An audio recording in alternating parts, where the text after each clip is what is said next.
Hey, what is going on, everyone? It's me, Mr. Mario, and welcome back to another episode of Mario's Minute. This is episode 19, the July 2018 episode, or 2019. Wow, already messing that up, but too late, we're already here. Anyways, this is a monthly podcast that I like to do, and this is essentially just a podcast where I talk about whatever the hell I want to. There's normally no specific topics I'm going into. There is some recurring themes, but what I like to compare it to for first-time listeners is back in the day on YouTube several years ago when gaming commentaries and such were popular, where you kind of just talk about a life story or some completely unrelated thing. You tell a story of some kind and you match it up to gameplay. I really liked doing those, and those are kind of just shorter podcasts. Well, this is just kind of a longer version of that, except without the gameplay. So because this is a podcast, you can find it on most major podcasting platforms by looking up Mario's Minute. On top of that, you can also check out the video itself, which the video is nothing really too big. It's just my photo with a visualizer on there and some cool looking stuff. At least I think it looks cool, but that's at least where I check comments and everything. So if I mention anything about comments, it's generally going to be there, and it's going to be on my channel, Mr. Mario 2011. What I have been doing is I've been trying to get a guest on every other month, and this seems to be one of those guest months. So I do have someone with me on the line right here who I know you haven't done any podcast stuff in a while from what you told me, but I guess I'll just have to ask, who the hell are you? It's been a minute. Yeah, I'm Skullator, and usually I make tutorial videos, but today I'm trying to get back into the podcast life. Right on. Well, I'm happy I could kind of sort of help you out with this, I guess. Definitely. Yeah. Anyways, how are you doing, man? Yeah, pretty good, man. Pretty good. Can't complain. I got you. Yeah, I know prior to this you said, because we're, just for everyone's record, we're recording this on, for me, it's July 25th, but for you, you're in the future right now in July 26th, where you've been playing Fire Emblem. That's right. I do double as a time traveler. It's just my thing. Yeah. So anyways, I know Skullator, you and I ended up getting acquainted. This was last year when you were going through some channel troubles, and I did know about what was going on and such, where I guess tell the people a little bit about yourself so I don't mess this up here. Glorious memories. Well, it all started for me in October of last year. I got it seemed like a business as usual copyright strike. I mean, it was my first copyright strike since I've been doing homebrew content, but it seemed easy enough to deal with. It was the Executor OS video that I did, so not the little pro dongle, but just the custom firmware. And it was easy enough to defend myself from. I just did the appeal. I said, I feel like this is not infringing on Nintendo's copyright or whatever, and probably within 24 hours that strike got cleared up, and I didn't think too much of it. But then just a few days later, the same video was taken down, but this time it was a community guideline strike issued, and the reason given was circumvention of technological measures, which I had never heard of at the time. It's not actually new, it's been around. I think it was you that actually made me aware of that. But that was frustrating, because straight away when you get one strike on YouTube, you lose the ability to stream. And you also can't upload, I think, for a short period of time. So it was a bit more serious than just a copyright strike. But anyway, I did the appeal process, and I felt like, I see lots of similar styles of content on YouTube. Maybe I've just been flagged by some malicious entity. Still not really sure at this point. And yeah, so that appeal only took a few days, and I got an email from YouTube saying, after manual review, your content does not breach our community guidelines, and video went live again, no issues at all. So I just thought, well, I guess I'm through the looking glass now. It's all good. We've made it. But what happened almost immediately after that appeal was successful was the same video received the exact same community guideline strike. And yeah, it went on and on until December of last year. But in that time, I received, I think it was somewhere between 15 and 20 of these same community guideline strikes, probably only on about 4 or 5 different videos total. And it was a frustrating experience, to say the least. Jeez, yeah, I've had I know that's how we got acquainted, because I had been familiar with the channel a bit before, and it's one of those things. Personally, I don't really follow tutorial channels all that much, like in my same sphere, unless I become a little personal or friendly with them. And that's more due to the fact that it's not even like a competition thing or anything with me. It's more, I kind of try and have my own style, do things my own way. And I guess in one way it can be good to look at, how your competition's, doing things. But at the same time, I also know, and I kind of feel like myself, if I start watching, very similar content as to what I'm doing, I might accidentally or subconsciously feel like I'm copying what someone else is doing. So I know with you, I'd been aware of your channel, and I'd seen it here and there, and even the content that you were making that I knew I wasn't going to. So like the SX stuff, for example, I did check out those videos and I thought they were great. But I think it was around the time when you were in October, when you were getting your first strikes, I did start personally messaging you, and I was kind of telling you about the CTM type thing and some of the experiences I had before in regards to community guidelines stuff. And I think at the time I was even recommending hey, kind of keep these on private, change the metadata a bit, see if this will make a difference. Yeah, and I guess one thing that really took me by surprise was right at the end, I got 2 strikes at once. So I went from 1 strike to 3 strikes on the same day, and one of those videos at least was private. And it was my first time sort of realizing that even if a video is private, it can still catch a strike in that way. So that was a bit gutting. I think that's been, in the past few years, that's kind of been a fail-safe, so to speak, that has gone to the wayside. Because I know several years ago that method was actually recommended to me of hey, if you have any other content that could be struck or anything that might be similar to what's already gone down, put it on private. And apparently that's actually what some networks used to recommend before. But as you know, and as I'm sure other people might know through situations that have gone more public, at this point, if an entity has a URL and they're already flagging it or what have you on there, I mean, it can be any type of status and something can still go through on it. Sure. Ugh. Not fun. Yeah, I know. But you are, I know, to get off the sad news there, you are on a new channel now, aren't you? Yeah. Have started a new channel called The Homebrew Crew, and I realized, it took me a few months to realize, but I was surfing the web even after my channel got terminated, and I'd still be keeping notes about videos that I wanted to make, and I sort of reflected on that, and I was like, wait, I wouldn't be making these notes unless I still wanted to be creating content, so I guess it's time to get back on the horse.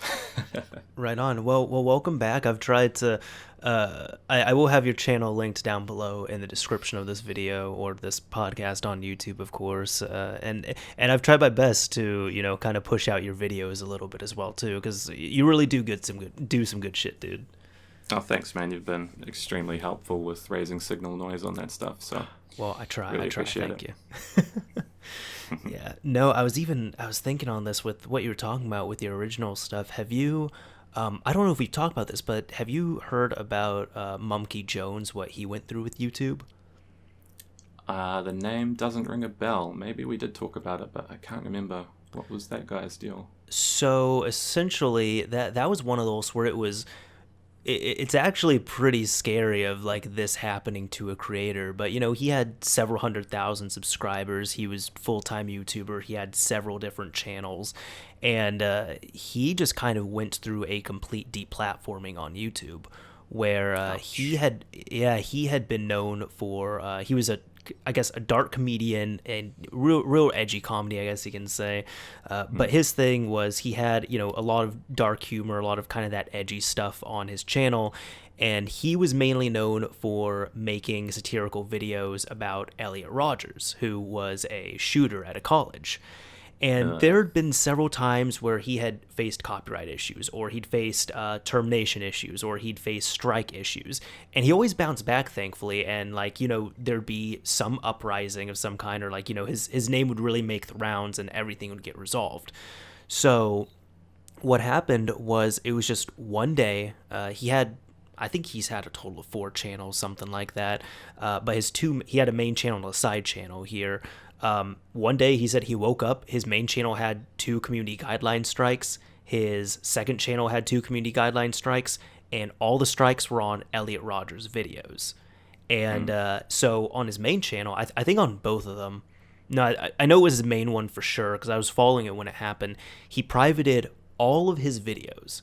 And then he had a hidden video that he had uploaded like a year before saying, hey, if this video goes out, this is an emergency. There's something really bad going on the channel. So stay tuned. And then a few hours later, he got a 3rd strike on his main channel, and that got terminated. His second channel ended up getting terminated. I'm trying to think, I think he spun up another channel. That one got terminated or something. He even brought in, this might have been the same one, I don't remember, but there was one channel where he created it, and then he essentially had, I don't even know if he created it, but apparently his girlfriend was the one who owned it, operated it, managed it, and everything, and he had like 2 videos that he produced, and she uploaded on there, and that channel just got completely terminated. Wow. And at the same time, it was within a few minutes. There is another podcast he's on with 2 other people called State of the YouTube Podcast. It has its own channel.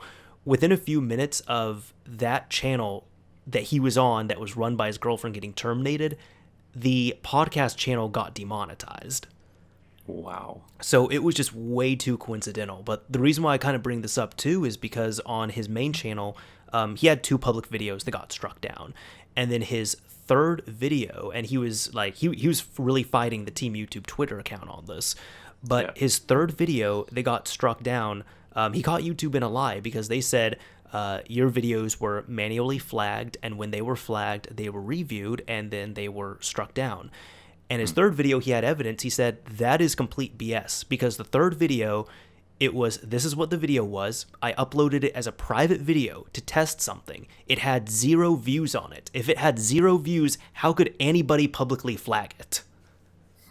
And they were never able to answer that. And I think even with that, he had pointed out, he said, because it was like a music video of some kind. He said, my private music video with 0 views, you claim got manually flagged, and that was the 3rd strike on my channel. But this other channel publicly uploaded it, and they have not had any repercussions. How is that? And because I guess he was doing like a collaboration on it, and I think like the next day, the public one ended up getting struck down. But still, just the point of showing that a video with 0 views is a video that YouTube claimed was manually reviewed. They were just wanting him gone off the platform. Exactly, and that's extremely frustrating from the creative side of things, because until that point, we've felt like, hey, this is a great platform. You know, I personally really enjoyed making videos for YouTube, and you know, the way that they monetize it and pay you, it's all a pretty amazing system, and you know, you kind of start liking YouTube. And then having received 15 emails from them saying, oh, your content upon manual review doesn't break any rules, you know, it instills faith, and then you learn that it's all a farce. Yep. Yeah, it's frustrating. Thankfully, I've been okay for the most part since the 3DS days, but God, this is completely unstable, which is why I've told people for years. I'm just like, yeah, I don't recommend doing YouTube full time. I'm not trying to do YouTube full time. I'm one of those people. I'm like, I'm doing this as a hobby. I'm enjoying it. I don't know how long this is going to go on for, but I'm just enjoying it while I have it. I think we're pretty similar in that regard. And yeah, it's a nice creative outlet. It's a very cool side gig, but I wouldn't envy people that do it as a career. You know, one thing I'm thinking of with this, because I know YouTube, they state, hey, if it is a per channel, well, it's a per person termination. If you, as a content creator, end up getting terminated, you cannot own or operate any other channel. So you know, like, those are the rules, right? Yep. So I've thought of this so many times, and I think you might be a good person to discuss it with. I don't even know how far we'll get into it, but what if one of the rules of YouTube is you cannot own a YouTube channel if you are under 13? So if there is someone, let's say, who is a 8-year-old who has a YouTube channel, and this does happen, they get their channel terminated by YouTube because it is discovered by YouTube this user is under 13 and they own and operate a channel. Okay. That's a lifetime ban, is what they say officially. But do they really mean, like, when that person is 18, when they're 25, when they're 42, when they're 57, they can never, ever own a YouTube channel because of what they did when they were 8? That's a long time. They're talking about that email account. And, yeah, like if I log into my main Gmail account and then just do anything related to YouTube, I'll just get sent straight to the termination page, you know? Right. So I guess those kids have to just pick up a new email account. Yeah, and I'm just thinking how scared that is of a lifetime thing, and I think it's even so. Even some people are going to say, "Oh, well, you know, it's quote unquote lifetime." Like there's been exceptions made. I know, like SS Sniper Wolf, for example. She's a huge YouTuber. She's had terminated channels. Keemstar, notoriously known for that. He was doing a bypass on his channel, and he actually got he got a second chance from YouTube. Like they had, I don't know if you know about that, but they actually had meetings and everything with him about it. Oh, wow. Yeah. I think it was on his episode of the H3 podcast he was on, where he said that it was when Drama Alert's always been growing, but when it was exponentially growing and it was just a huge channel, YouTube had opened up a, investigation against him, and they end up getting into a meeting with him, and they pretty much said, "Hey, we will give you a pardon." And he said, "That's fine, just don't touch any of my channels." And they said, "That's okay. You're never going to get any of your old channels back. So like the 20 that have been terminated, we're not bringing those back." And he was like, "No, I agree to this. And we're just going to start fresh. The old channels are dead. Just don't touch any of my current ones, but I am allowed to make new ones." Interesting. Yeah. So it's kind of one of those things. If you get big enough, YouTube will just look the other way, or if enough time passes, I guess. Which I guess that's realistically how they would handle, this the hypothetical I threw out of like an 8-year-old child getting terminated for having a underage account, and then making an account when they're 25 or 26. Yeah, I'm sure if that underage kid had 100K subs as well, that probably reactivate that account when they turned 13 or whatever it is. Oh yeah, it's weird. I've seen that too. He doesn't do much content anymore, unfortunately, but one of my favorite creators, Blackbuster Critic, he had his main channel terminated, and he's not the only one I've seen like this. But he went through a few other channels, and some of them got terminated, some of them were still available. But for whatever reason, like 1 or 2 years ago, his original channel just came back up. Like, wow. No rhyme or reason or explanation, it just came back up. It's public facing and everything, like nothing ever happened. That's bizarre. Yeah. I don't know. Well, I'll have to keep my old channel bookmarked and just hit that up once every month or something, just in case. I would say definitely just keep an eye on that. But even so, I mean, I know Homebrew Crew is doing real well now, thankfully. So even it's kind of one of those where I know I've seen that where some creators, they will, their old channel will go away for whatever reason, whether it's a termination or they close it down or something, and they miss their old channel, and then it's like, well, their new one ends up surpassing it, or it's doing even better than before in some capacity, and it's like, well, the old channel would be cool to have, but then it's like, wait a minute, that's been, even though that was, let's say a 50,000 subscriber channel, that's been down for 2-3 years. Actually, the new channel would be better to use. Yeah, it's really complicated when you start thinking about the name and the traffic and all that as well. For sure. Man, nothing can be easy, I guess. Yeah. I guess. Yeah.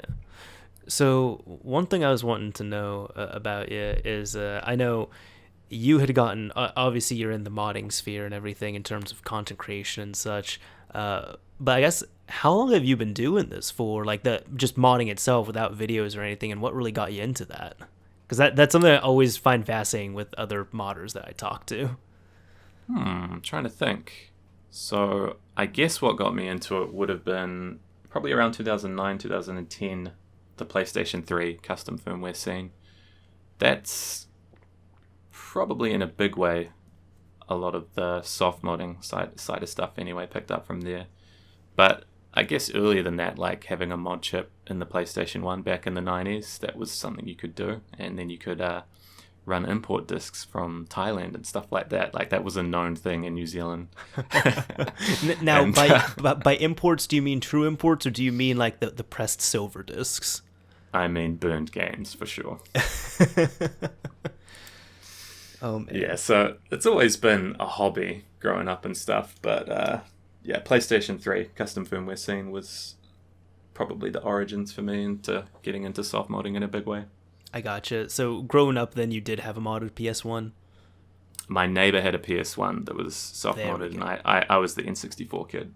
Oh, gotcha. And flashcards didn't really exist, and I really doubt you had like a Doctor like V64 or something like that. Nah, nothing like that back then. Right on.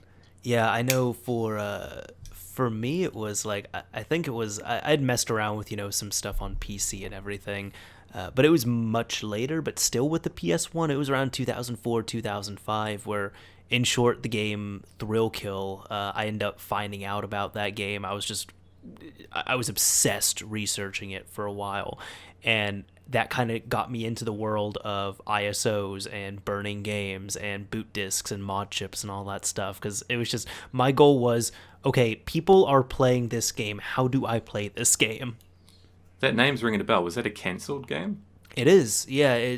I would say it is the most notorious canceled PS1 game.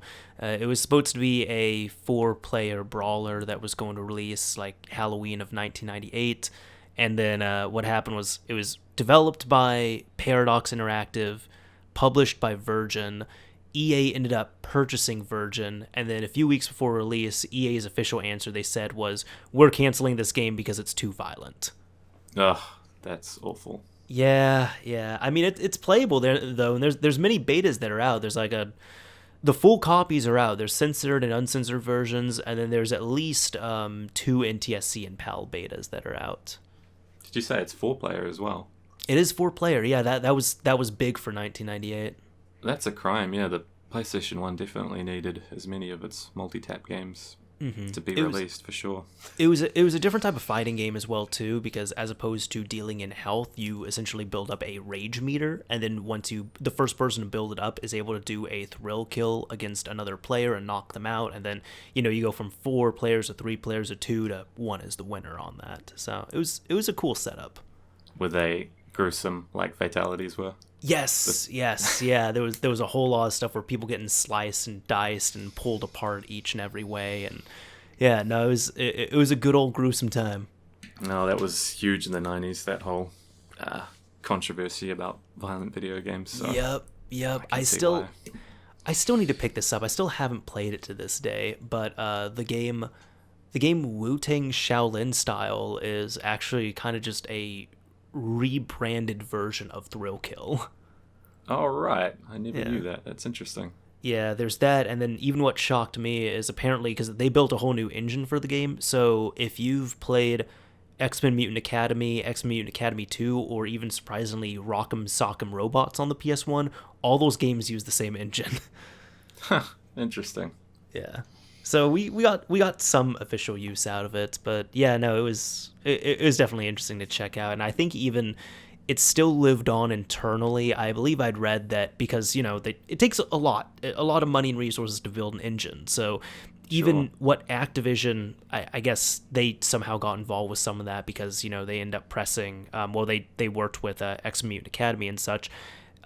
The developers and the owners of the engine were actually using Thrill Kill to demonstrate and pitch new games because they're like, hey, we can do a game and it's designed like this and this is what we're planning on doing, and it's going to require a whole different engine than what's on the market, but guess what? We have a full game that we developed with this engine, so we know it's possible. They made it work for them then. They did, yeah. That's cool. It's good that the ISO made it online too, so that the emulation community can get a hold of it.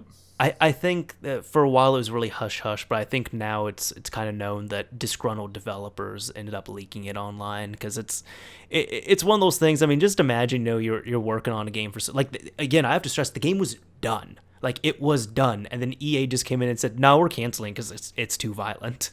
You'd be proud of your work, hey, and you'd want people to be playing it and enjoying it. Exactly.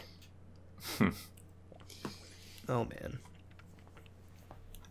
Yeah, now I know even on that, I think with the PS3 scene, you were getting in right in like the twilight of it then, when like, were you getting in when GeoHot was working on it and such? Yeah, I was right there when all that news was picking up, and I was following it closely, and it was real lucky because I had 2 PS3s just for fighting game purposes. I had one that was on Wi-Fi and one that was just out in my living room, like almost as a Blu-ray player, pretty much.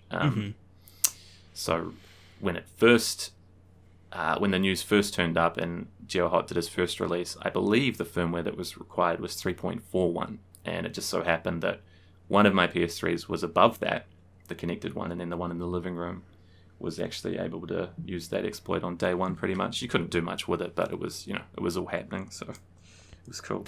That's awesome. Yeah, I know for me, I missed out on that, unfortunately, because it was... I was coming from the PSP scene on there, where firmwares were just getting ripped apart within a few days of being released, and we had, nice custom firmware and everything. So I think I found out about the jailbreak stuff. Like, I found out about it when I was on firmware 3.56, because I remember that, you needed 3.55, obviously. And then me thinking in the PSP days, I was like, oh, okay, cool, my own fault. I decided to update, so I guess I'm just going to disconnect the PS3 from the internet and wait for a downgrade. Brutal. Yep, and I waited, brutal. and I waited, and I think I waited at least 6 months, and I'm just like, damn, this is not going to be like the PSP, is it? So I updated, and I mean, good thing I did, because I got use out of it, and it was, it was a little bit disheartening. But thinking about it, so that's when that happened. I think it was... That had to be, 2009, 2010. I want to say, no, that was 2010, I believe, because that's when I got my first PS3. Gotcha. But no, I remember that was happening, and I waited, nothing came of it. But thinking back on it, nothing happened. There was no downgrade. There was no software-only solution, as you know, until 2017. Yeah, I mean... It was a secure system. They just couldn't account for GeoHot's level of craziness, I guess. Exactly. And the way they took that long. The way they fixed that was they just banned GeoHot from touching any Sony stuff. Yeah. Yeah, that's right. They settled out of court or something, didn't they? Yeah, and I remember GeoHot, he took down, the Sony stuff he put online, and he kind of came out. He had a message that was something like, yeah, buy a Microsoft, buy a Nintendo, buy a whatever, but don't buy a Sony, guys. Anything but Sony. Yeah. Did you ever see the video of him where he was invited to a hacker conference in China, and it was one of the early 4.0 PS4 exploits that they were showing? Never saw that. So he was there as a guest for it, and they end up getting a brand new PS4 right out of the box. They end up loading an exploit on there, and at the time it was really big because they were able to have sound running and such through, I believe, Linux, which they weren't able to publicly do. All right. And they invited GeoHot on stage. They're like, okay, so like, Mr. GeoHot, what do you think of this? And he's just kind of there. He's like, well, legally I can't really say if I liked it or not, but good job, guys. And the WebKit, that was pretty cute. Oh, that's funny. Yeah, and I was like, okay, I guess that's the best explanation you'll get out of GeoHot. That's acceptable. Probably been told he can't comment, eh? Yeah, Tell yeah, him that's the line. Yeah, that's why he kind of said, he's like, yep, legally I can't say it was good or not. Good times. Oh man. Yeah, I guess on that, what's your favorite type of mod been, whether it been PS3 or anything else?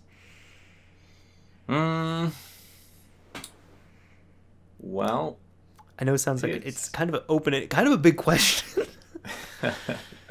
Well, PS3 was one of my favorite consoles, so Rebug custom firmware was amazing. Still is. Yeah, still is. Although PS3 didn't get me uploading on YouTube, it was actually the 3DS that was the origins of my switch to homebrew on the Skullator channel. So the first upload I did on 3DS must have been talking about downgrading. And then just a few months later, we got ARM9 Loader hacks. So I'd say ARM9 Loader hacks and just what happened with the 3DS. That was probably very, very much one of my favorite things that's happened in recent memory anyway. But that was huge. And yes, obviously it was. It moved super quick as well. But having it downgrade to 2.1, get the OTP file, like that was just unheard of. Yeah. It's like a 2-3 hour process at the beginning. Like when I got into it, and I think before that it was like, no, this is like a 6 hour process. Oh yeah, and I remember because I was doing it on my new 3DS eventually, and it was that step where when you're on 2.1, it's like, don't shut the lid or you're just gonna brick. Yep. Good times. That was slightly terrifying, but there was just there was a fun aspect to it as well. Like I really loved that scene. I think the one thing I will say, the nitpick I have, it's with the 3DS and it is with the Switch, damn it, is that you have so many damn files on your SD card that are just all blown all over the place. True that, yeah. And there's a README file for each of those files. Yeah. So I'm like, even if I try and slim it, like the 3DS, it's a bit more slim out, but I'm like, damn, how many files am I dealing with? How many folders are going to sit here? Because, like, I'm sure you remember at the end of that initial, like when ARM9 Loader Hacks was coming out, at the end of it, I mean, your SD card is just full of just infinite amounts of things, and you don't know what to clean up and what not to. That's so true. It was fun, though, learning about Emunand and all those layers as it went on, because, man, really learned a lot more about the 3DS just through soft modding it. Mm-hmm. Yeah, Super fun. I think the funny thing is, to this day, I still have not beat a 3DS game, but I've beaten, like, I've messed with so many 3DS systems. It's that's how fun it was to tinker with. Oh man, that's borderline criminal. There are some great 3DS games. You got to make the time for them. I know, but the problem is, I'd normally play the games on the system itself as opposed to, like, keep them on my original cartridges. And then because I was modding so much, I was like, okay, let's wipe everything. Let's start fresh. Yeah, I can understand. But man, Fantasy Life, give that one a go sometime. Incredible game. Fantasy Life. No, okay, I haven't played that one. I'm thinking of, is it Tamagotchi Life? Is something like that. That's what my brothers really enjoyed. They thought that one was hilarious. There's a lot of those kind of life games on 3DS, but oh yeah, Fantasy Life is insane. So good. I need to. What type of game is that? So it's got cover art by one of the Final Fantasy animators, but it's JRPG hybrid, I guess. It's like a job system. You can be like a miner or a fisher or a fighter or a magic user, all sorts of stuff. So you can level up all these different jobs as you play, and you kind of just unlock more of the world. And you'll get to areas where you need to cut down some trees, so you have to level up your wood cutting job or whatever it is. It was a few years ago that I played it, so I'm probably doing it no justice, but just really, really fun. And it has the local Wi-Fi as well, so if you've got a partner and you both have 3DS, you can multiplayer in that way, which is what I did at the time with my ex-girlfriend, but that was just such an incredible game to play through. I gotcha. That's awesome. I know. I think honestly, like, just legit software wise, maybe one of my favorite things with the 3DS was the Street Pass. Speaking of just that local stuff. I think maybe owning a 3DS in New Zealand, I might have had 2 Street Pass hits, but then I did take my 3DS with me to Japan when I went there, and I was staying in Akihabara, and jealous, but that's awesome. I saw like the corner where, what was it at the time? It was the Monster Hunter corner at the time, but it was basically like, imagine 50 PlayStation Vitas all together, people playing Monster Hunter and stuff like that. It was pretty incredible. But then, I got back to my... there were 50 PlayStation Vitas out at Exactly once. Right. Like, this is the country it was successful in. Then I got back to the hotel room later, and I saw the green light on my 3DS, and it wasn't until like the next day I was on the train, I actually played the 3DS, and I was playing one of those Street Pass games at the time, like the Quest. My favorite was the RPG one. Yeah. That was exactly the game. And I think I had like 200 Street Pass things to get through, something like that. But it was actual insanity. Yeah, I think with Street Pass, it's been fun. One of my for like a year or two, I really kept my 3DS with me, and it's like literally the like pretty much the only game I was playing was that Street Pass RPG, and I was doing Street Pass and all that. So I was in college at the time. I would toss it in my backpack, or even I was going to work and I was walking around with it. And it's funny because there were two stories that I ran into. One of them was at one of the places I was working at. One of our like executive level people, his name, I'm not going to put out his real name. I'll just say his real name is John. And I was walking around with my 3DS, and back at the apartment, nothing. Back at the building I was stationed at, nothing. But then for a week, I was working at another building, our headquarters building, and John started showing up on the 3DS. And I'm like, oh shit, he has a 3DS and Street Pass. This is awesome. And then I ran into it a few more times. And then one day I noticed my Street Pass was clear. I was sitting in my room. All of a sudden I get the green light and I look and it's John. And then I connected two and two together and I'm like, wait a minute. There's a John who lives next to me. Oh, damn it. It's just the neighbor. Okay. Yeah. And I told him that. I was like, dude, I've been street passing with you all week, and I thought that you were, like the executive here. And he started laughing. He's like, "No, that's me. You're Mario, right?" I'm like, "Yep, I'm Mario."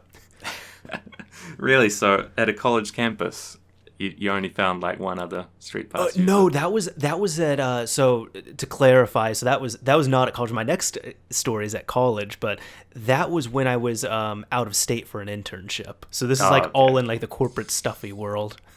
Gotcha. Yeah, it would have been awesome if it was the exec though. Oh, that would have been cool. My other college story I had with it was I was, when you're walking around campus, you're taking about the same paths and all that, whichever days you have certain classes. And there was one guy, I don't remember his name for the life of me, but I kept running into him, and we'd greet each other and stuff. And one day he changed his greeting. He's like, "Oh, hey, it's you again." And so we started greeting each other in different ways. And it was like a few weeks of this off and on.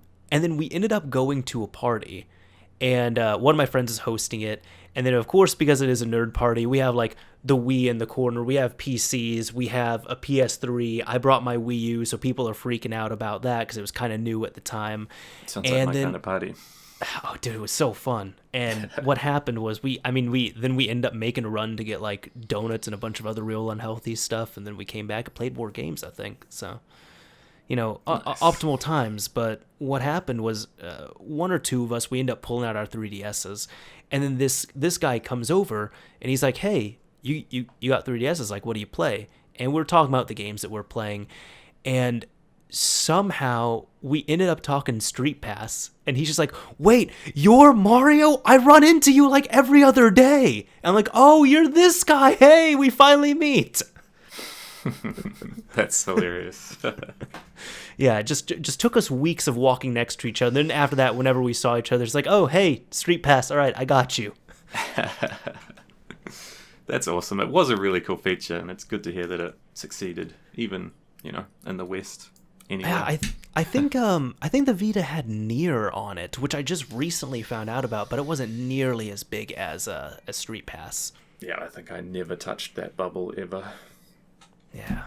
I think I opened it once out of curiosity. It was actually somewhat recently. I had read something where there was something with some users of Hinkaku were getting timeout errors because it was discovered that Nier kept pinging Sony's servers. So I was like, "Oh, let me make sure there's nothing available in Nier. Oh, and I've never opened it for the first time. I'm not going to initialize this. Okay, bye." Yeah, just one of those things. Tell people to disable it. Yeah, I think it was like this year is the first time I opened up the Nier app. Yeah, I never looked at it. Yeah. Well, the Vita's still a kick-ass system though with that. I personally prefer the Vita compared to the 3DS.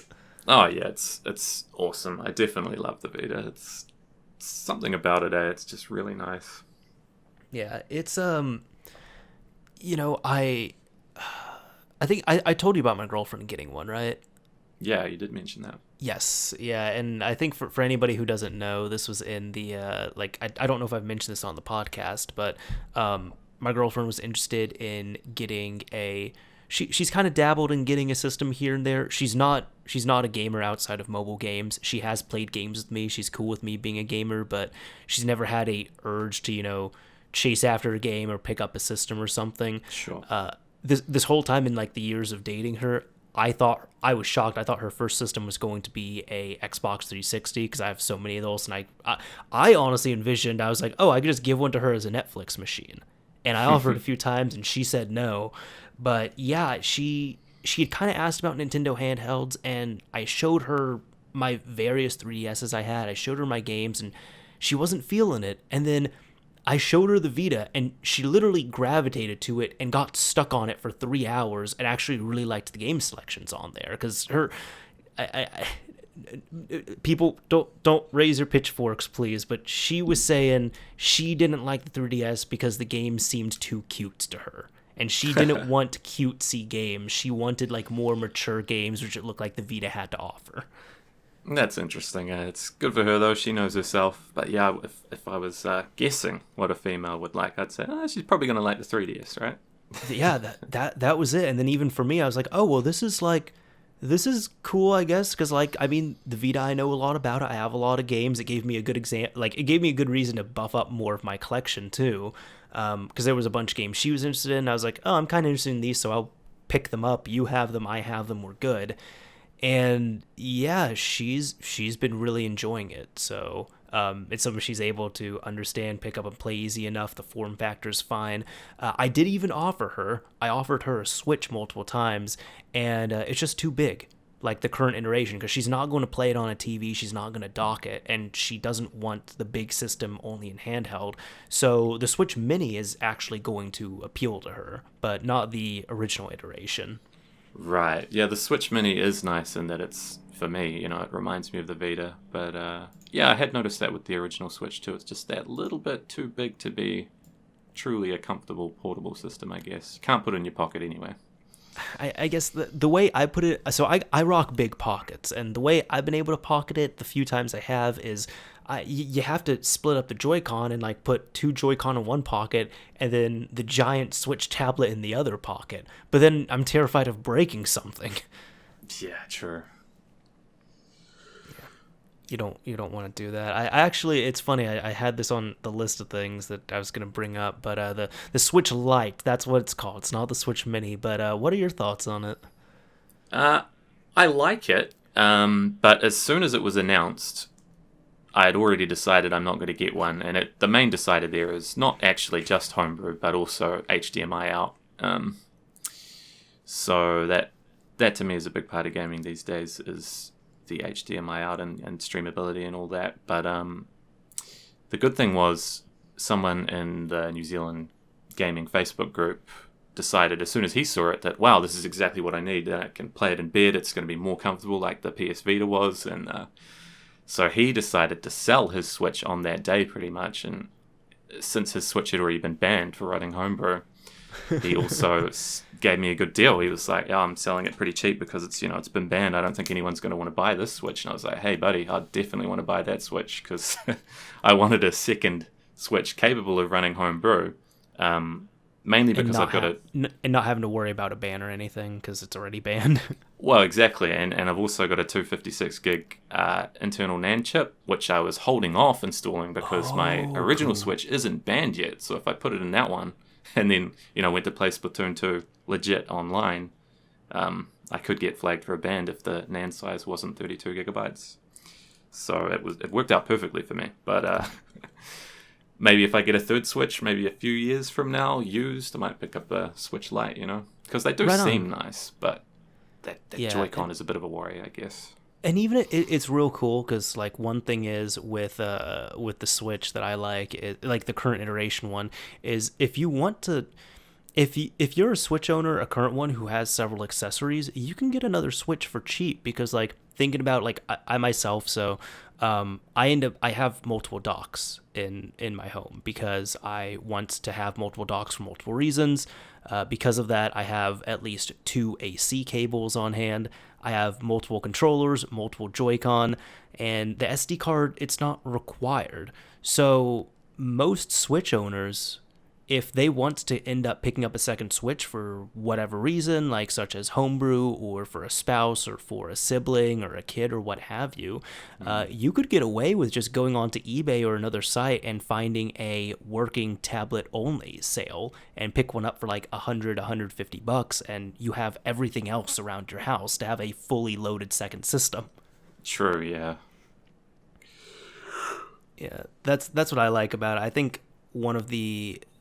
You were saying HDMI out is important to you. For me, recently it hasn't been. I've actually been preferring to, like play in bed or even just like play on a couch or something. Like I'm one of those people where a lot of my playtime with the Switch, I'm actually sitting on my couch with the Switch in front of me playing it in handheld mode, and I'll just have something displaying on the TV, like a movie or a TV show or something, as opposed to playing on the TV itself.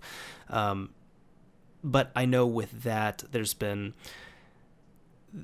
people who they've been trying to say, like, for the Switch Lite, kind of like tying it back to this, that it's just a better deal to find yourself a cheap Switch setup for like, $220. You can probably find a good used one. I'm in support of the Switch Lite. I'm not going to buy one for myself. I definitely know my girlfriend is super interested, so there's probably going to be one in my house. But when it comes down to it, I think a lot of people need to realize, like, one, this is kind of Nintendo's fault, but because the way Nintendo handles their tickets, their licenses, their user accounts, and all that, this is not meant to be for someone to have two Switches. Like, it's not like you can put your account on both of them and easily have, one Switch for home and one Switch on the go and have everything sync up super well. There's just a lot of issues that kind of run into that. And the other thing is, this is just designed for someone who, like my girlfriend, for example, where she's the type of person who, I don't want to split the Joy-Con. I don't care about playing on my TV ever.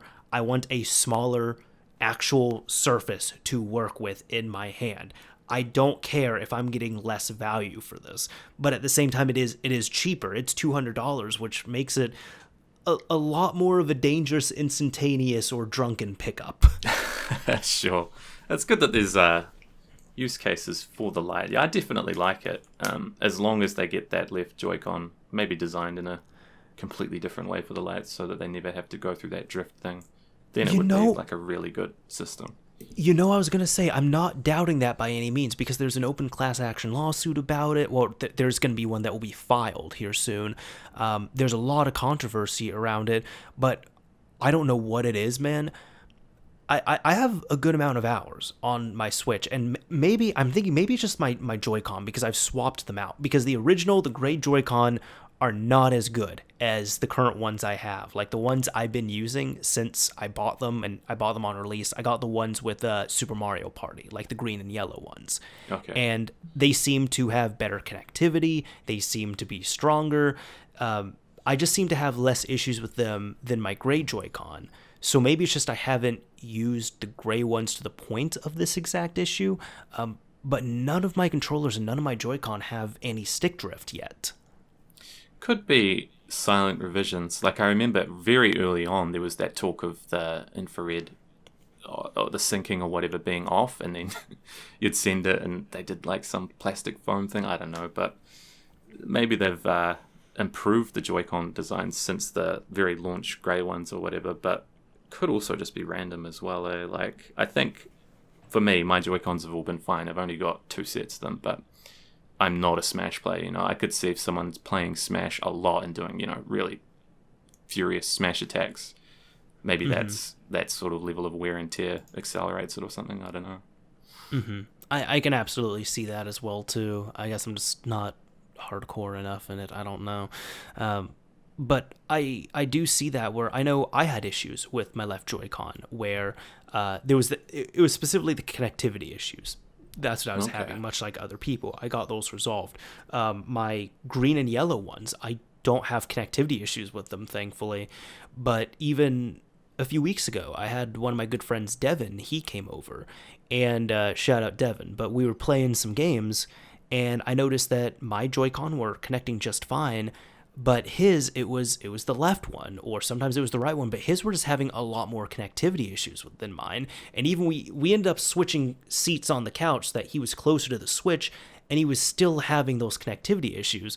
And another odd thing he ran into, he even told me, he said, dude, this only happens when I'm at your place. At my place, anywhere else, it's fine. When I come here, I have all the connectivity issues. And somehow you don't have them with your Joy-Con, but I have them with mine. Huh. That's a head scratcher. Yeah. Yeah, it's odd. Yeah. Oh, well, though. I'd wonder how... if there's any type of hard mods that do happen that are similar to, the jig setup and everything with the current Switch or with the non-patched ones, I wonder with the Switch Mini if there'd be a way. I think you would have to end up putting, a loader chip inside of it. Or people are calling them mod chips. I guess technically a mod chip. You'd have to go that route, I feel like, if there's any type of hard mods that come out for it. Yeah, I don't think we're going to catch Nvidia slipping again. It's probably going to be some kind of hard mod like that, hey? Yeah, I don't think so either. Nvidia did do a big boo-boo, which I don't think Nintendo is too happy about. Oh, yeah.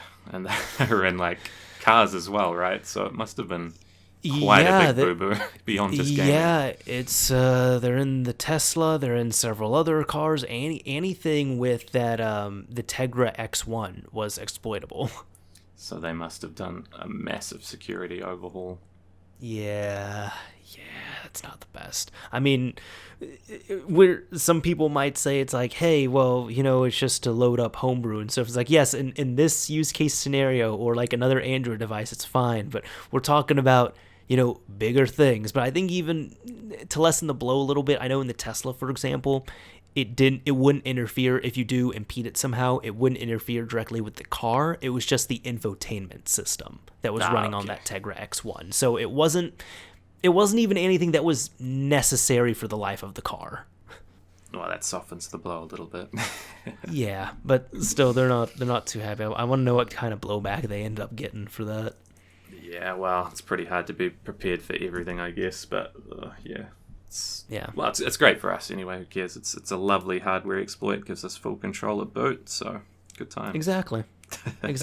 Yeah. Except I guess my own issue on the Switch itself is I haven't done any hard mods yet. Even though I do have a mod chip sitting around, but I haven't done any actual hard mods internal on it yet. So I still have to. Sometimes I don't want to sit there and jig it and everything, but I just do it. I've heard from a few people that, there've been people that have been playing with the trinket stuff and all of that, but a lot of them actually got frustrated with those setups. So I still use my RCM jig externally, but I hear that a good one to do beyond the NAND one is just replacing the thermal stuff in it, because it runs pretty hot, and apparently the stock thermal paste or whatever is pretty garbage that's in there. So just opening it up. Dude, I don't get how every single company messes up with a thermal paste. I really don't get that, because good thermal paste is not that much money. Yeah, it's what happens when the CFO is making the decisions. Hey, you save every penny you can. I guess, but your thermal paste, come on, that's like the last. Don't cheap out on that. Don't cheap out on that. Don't cheap out on that. MX4 is not that much, all right? Yeah, which, by the way, I've switched over to... I don't know if I told you about this. I switched over to MX4 recently after years of being an Arctic Silver 5 person. And I wasn't even a fanboy of it. I just used it because it was familiar and comfortable. But I switched over to MX4. I ended up repasting 2 free PCs that got picked out of the garbage. And they went from screaming when you would do any little thing to just running nice and cool. Wow, sounds like something I need to do. I'm still a Arctic Silver person just from the PC building years, so need to make that switch myself. For me, it was honestly because the Xbox 360, that was the common thing that people were using on the CPU and GPU when you're doing a red ring fix and all that stuff, and it just kind of stuck with me. Good times. Yeah, I stuck with it because it was cheap and it was available, and then I was like, oh well, MX4 is also cheap. Wait, okay, I guess I'll just try this. Nice. Yeah, no. I was gonna say with the jig thing and everything too. I know it seems like that's like your old faithful, old reliable type thing. And this is my own fault, but I think one of my points of frustration came when there was one night I had my because I'm using the RCM loader. I had that with me. I was visiting family, and I was about to load up my modded Switch, and I had the jig out, and my dog came over at that point and licked it.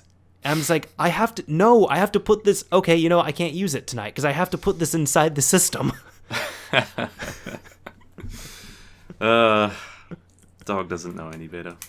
Yeah, that's how they get to know things. They sniff them, they bite them, what have you. That's how they're comfortable learning, I guess. Yeah, my big problem is, I can't remember if I've showed you pictures or whatnot, but I've got the G-Scut set up and I've got all these expensive RGB cables for a lot of my retro systems, and then my cats. You did show me, yeah. Yeah, well, I've got 2 cats and I love them dearly, and I've always been a cat person myself. But in this modern world of, cables everywhere, I'm sure everyone has noticed this problem with their earbuds or whatever, the old wired ones. Animals love to chew on cables, and my cats, when I catch them, up around the Framemeister or something, chewing on a $50 cable, it's not good. But you just have to, be kind and tell them, hey, you can't be up there. I was gonna say, I know with dogs you can at least say no and punish them in a way. Cats are dicks. They're very selfish. You can't punish a cat because they won't care. Yeah, they don't respond to discipline in that way, I wouldn't expect. Yeah, that was, thankfully, my dog Lily. Shout out to Lily, but she's been really good about not chewing cables. But one of the things I ran into, because the Switch AC adapter itself, it's an expensive cable. It's like $30-$40 standalone if you find it.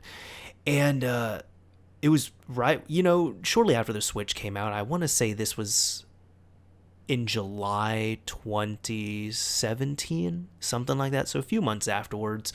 I didn't have a whole bunch of controllers or multiple docks or anything like that set up, and it was 1 or 2 days before I was supposed to leave the country.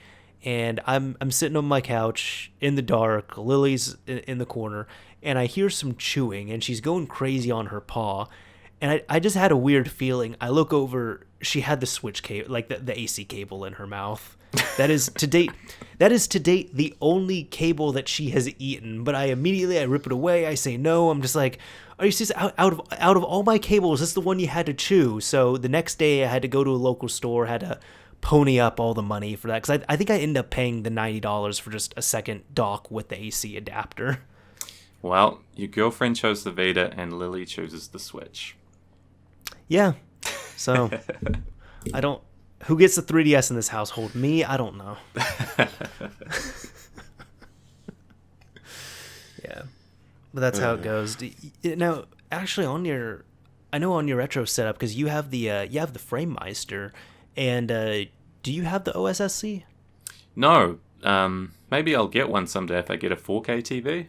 But I looked at the pros and cons to each, because I think it was Firebrand X did a really good list of the advantages and disadvantages of the XRGB and the OSSC. And just for my use case, Framemaster came out slightly ahead. But yeah, the OSSC is probably something I will get someday, because that, line doubling mode all the way up to 5 times would be very useful on a 4K set. Yeah, and I do like that you can go beyond 1080p compared to the Framemeister, but also on top of that, because the way it does it, you can get more technical with the resolutions and, dare I say, I guess, more accurate in some circumstances. I know for me, I have the Framemeister, and I remember at the time when I looked into buying it, and I did purchase it in 2016, I looked at the use cases and I said, yeah, for my use case, Framemeister on top. Easier to get set up and running. It seems to have better support, more official. But I know the OSSC has gotten a lot more upgrades over the years. And the other day, I almost pulled the trigger on one, but I kind of said, you know what? I'm not using my retro stuff. It's not like it's like, never ever getting used, but I realize I'm not using it as regularly as I would like to justify. And the few times I do use it, the Framemeister has been fantastic, which thankfully I used it like this past weekend. So I was like, you know what? If I'm happy with it and there's not a direct use case for it, I don't think I need to be dropping a couple $100 on an OSSC right now. That's a good skill to have, not pulling the trigger on things that are just going to be, surplus to requirements right now anyway. because I Well, you definitely feel compliment you on that, that. but that was one of my strong points. Many times it's more of a weakness. I'm like, oh, I'll get 4 of these. Sure, why not? I already have 10. Yeah. And that's how I keep adding Xbox 360s to the collection. How many do you have? Oh my god. It's hold on. I'm really thinking here. I want to say in a certain area there's at least 10 in one area, like in like my storage area. It's under 20. I can confidently say that. It's under 20. And in your head, are they fixer-uppers and you're going to sell them, or why do you have so many? No. So it ends up being I have multiple reasons. Like I have reasons for having each different one. Like some of them will have different exploits, different dashboards, what have you. Oh, But like wow. the last few recent ones I've ended up picking up, it's kind of, oh, this is a special edition, or oh, this is $10 and it's complete. So you just can't let it sit there. You're pretty much saving it.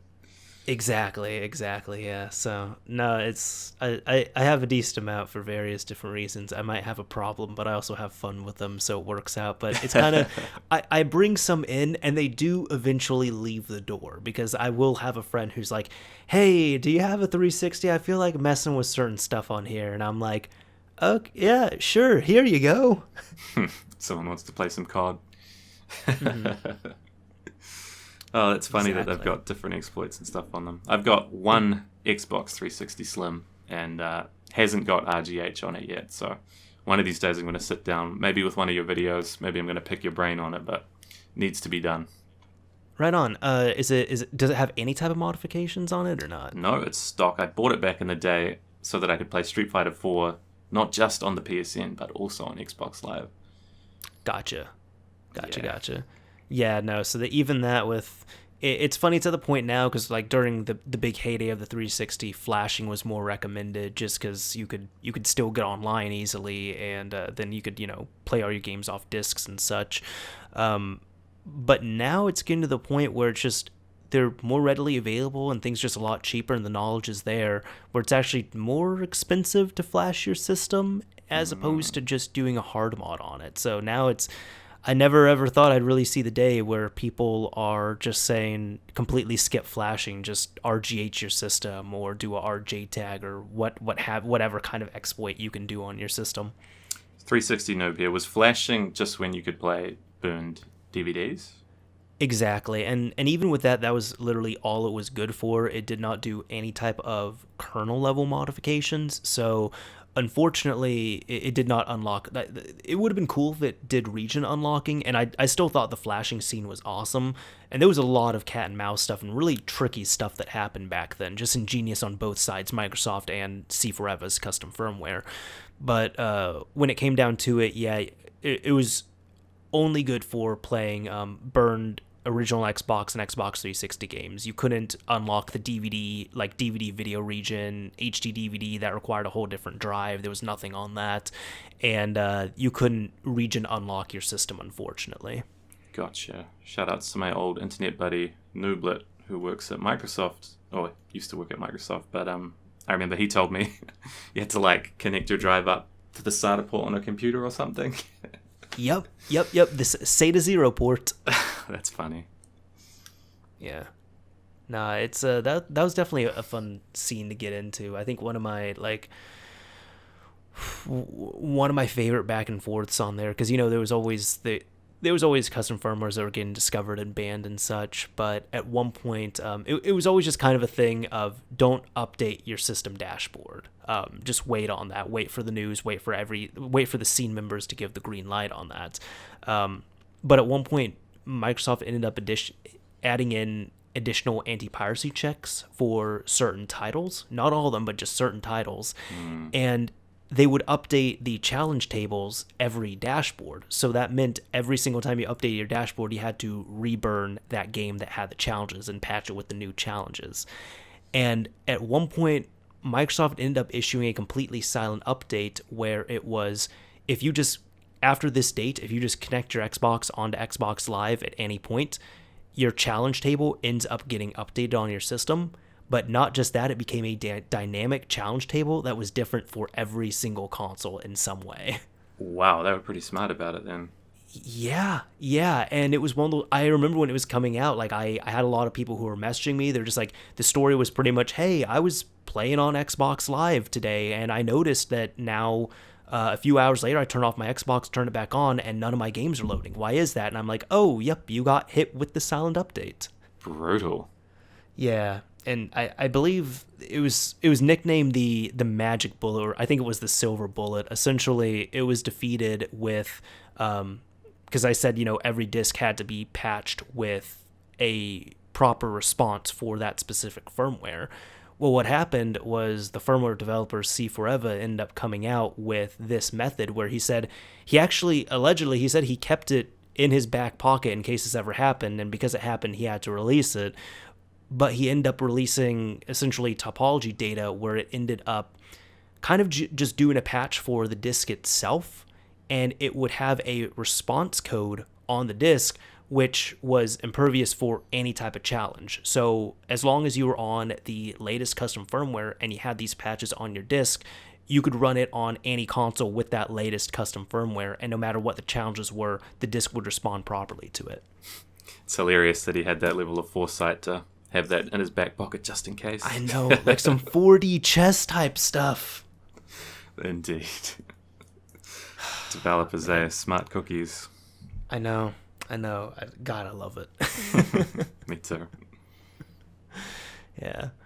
One thing I was going to ask you about on here was, because I've thoroughly enjoyed this, but it was fitting because I had this written down in a list of topics I kind of wanted to get to, and then I had seen in your latest video talking about Switch themes and such.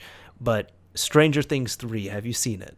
No, actually, I haven't even seen Stranger Things 2. I've only seen the first season. I mean, that was a fantastic. The whole series is great, but I need to get back on that. Yeah.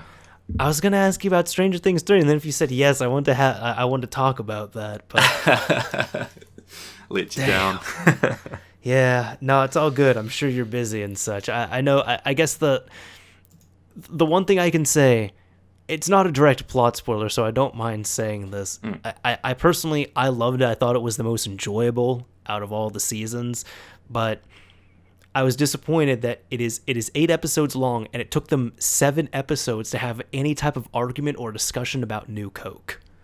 Oh, true. Yeah, it's definitely, the first season anyway was a really enjoyable show, so I should make the time for that one, but I get a bit backed up. Like even Black Mirror, which is a show that I really love, was it like 3 more episodes came out for that recently, and I haven't even watched those yet, so...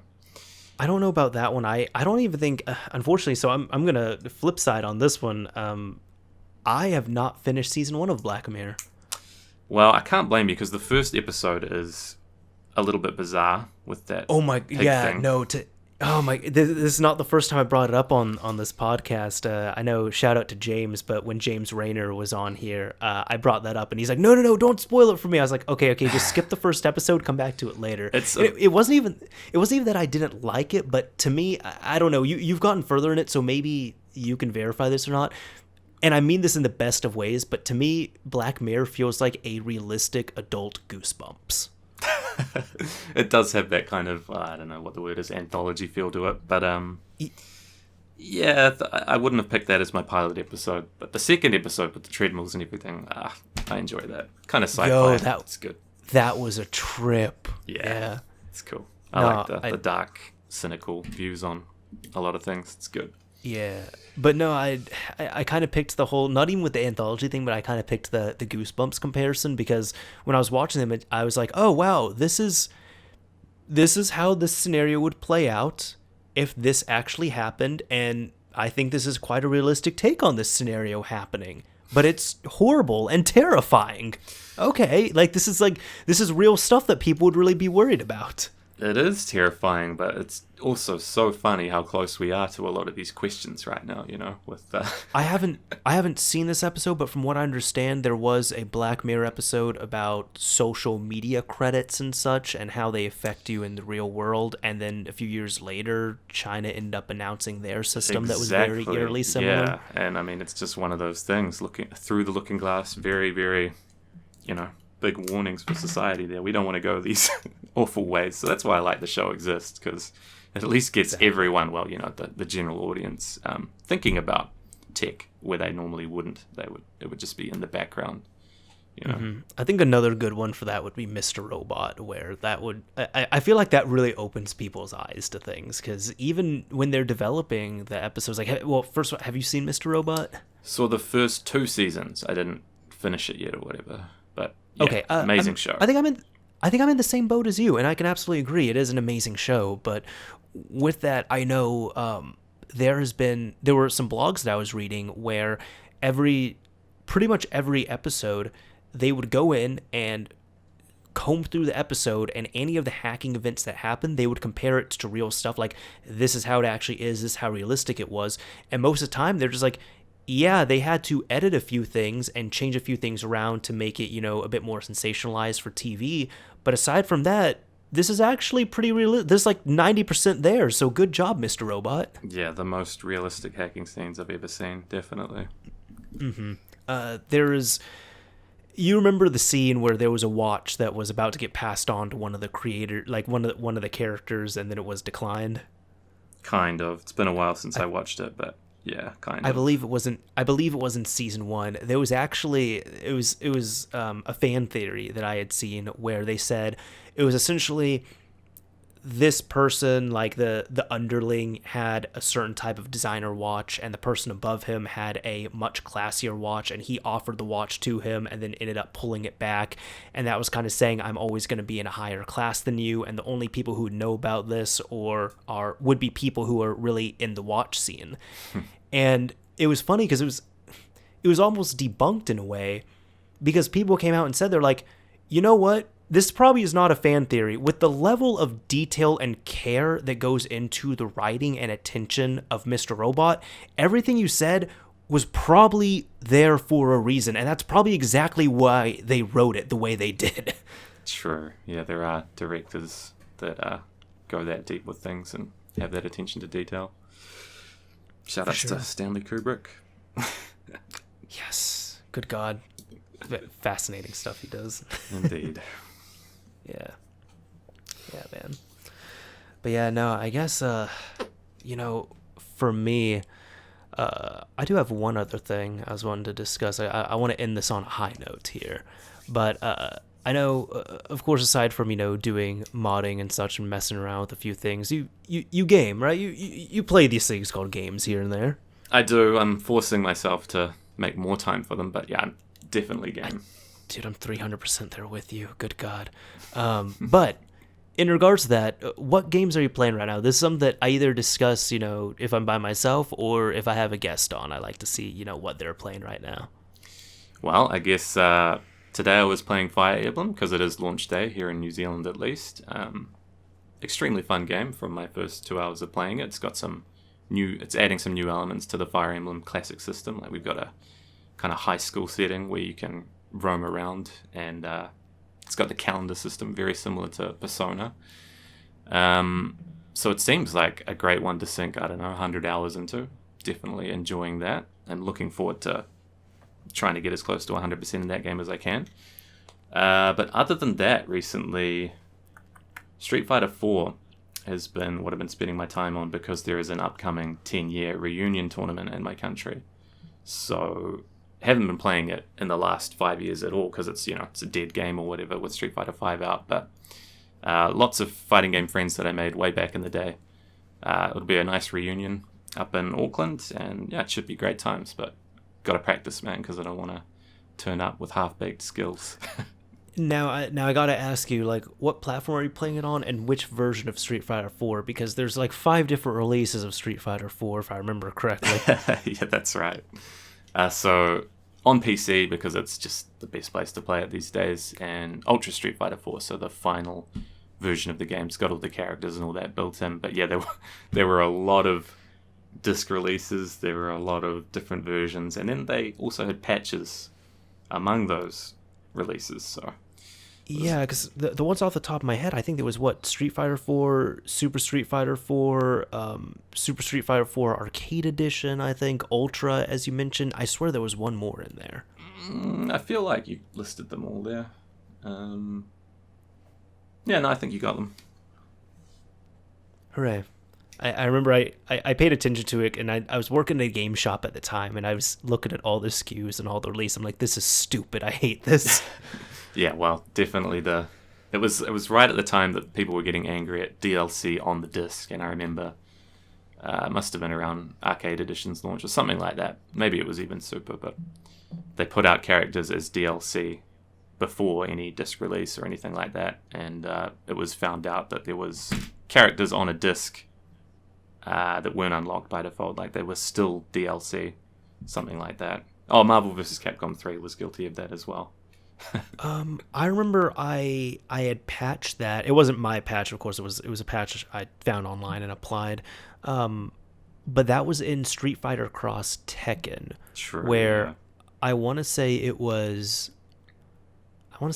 Pac-Man and Mega Man were the DLC characters, and you were able to unlock them.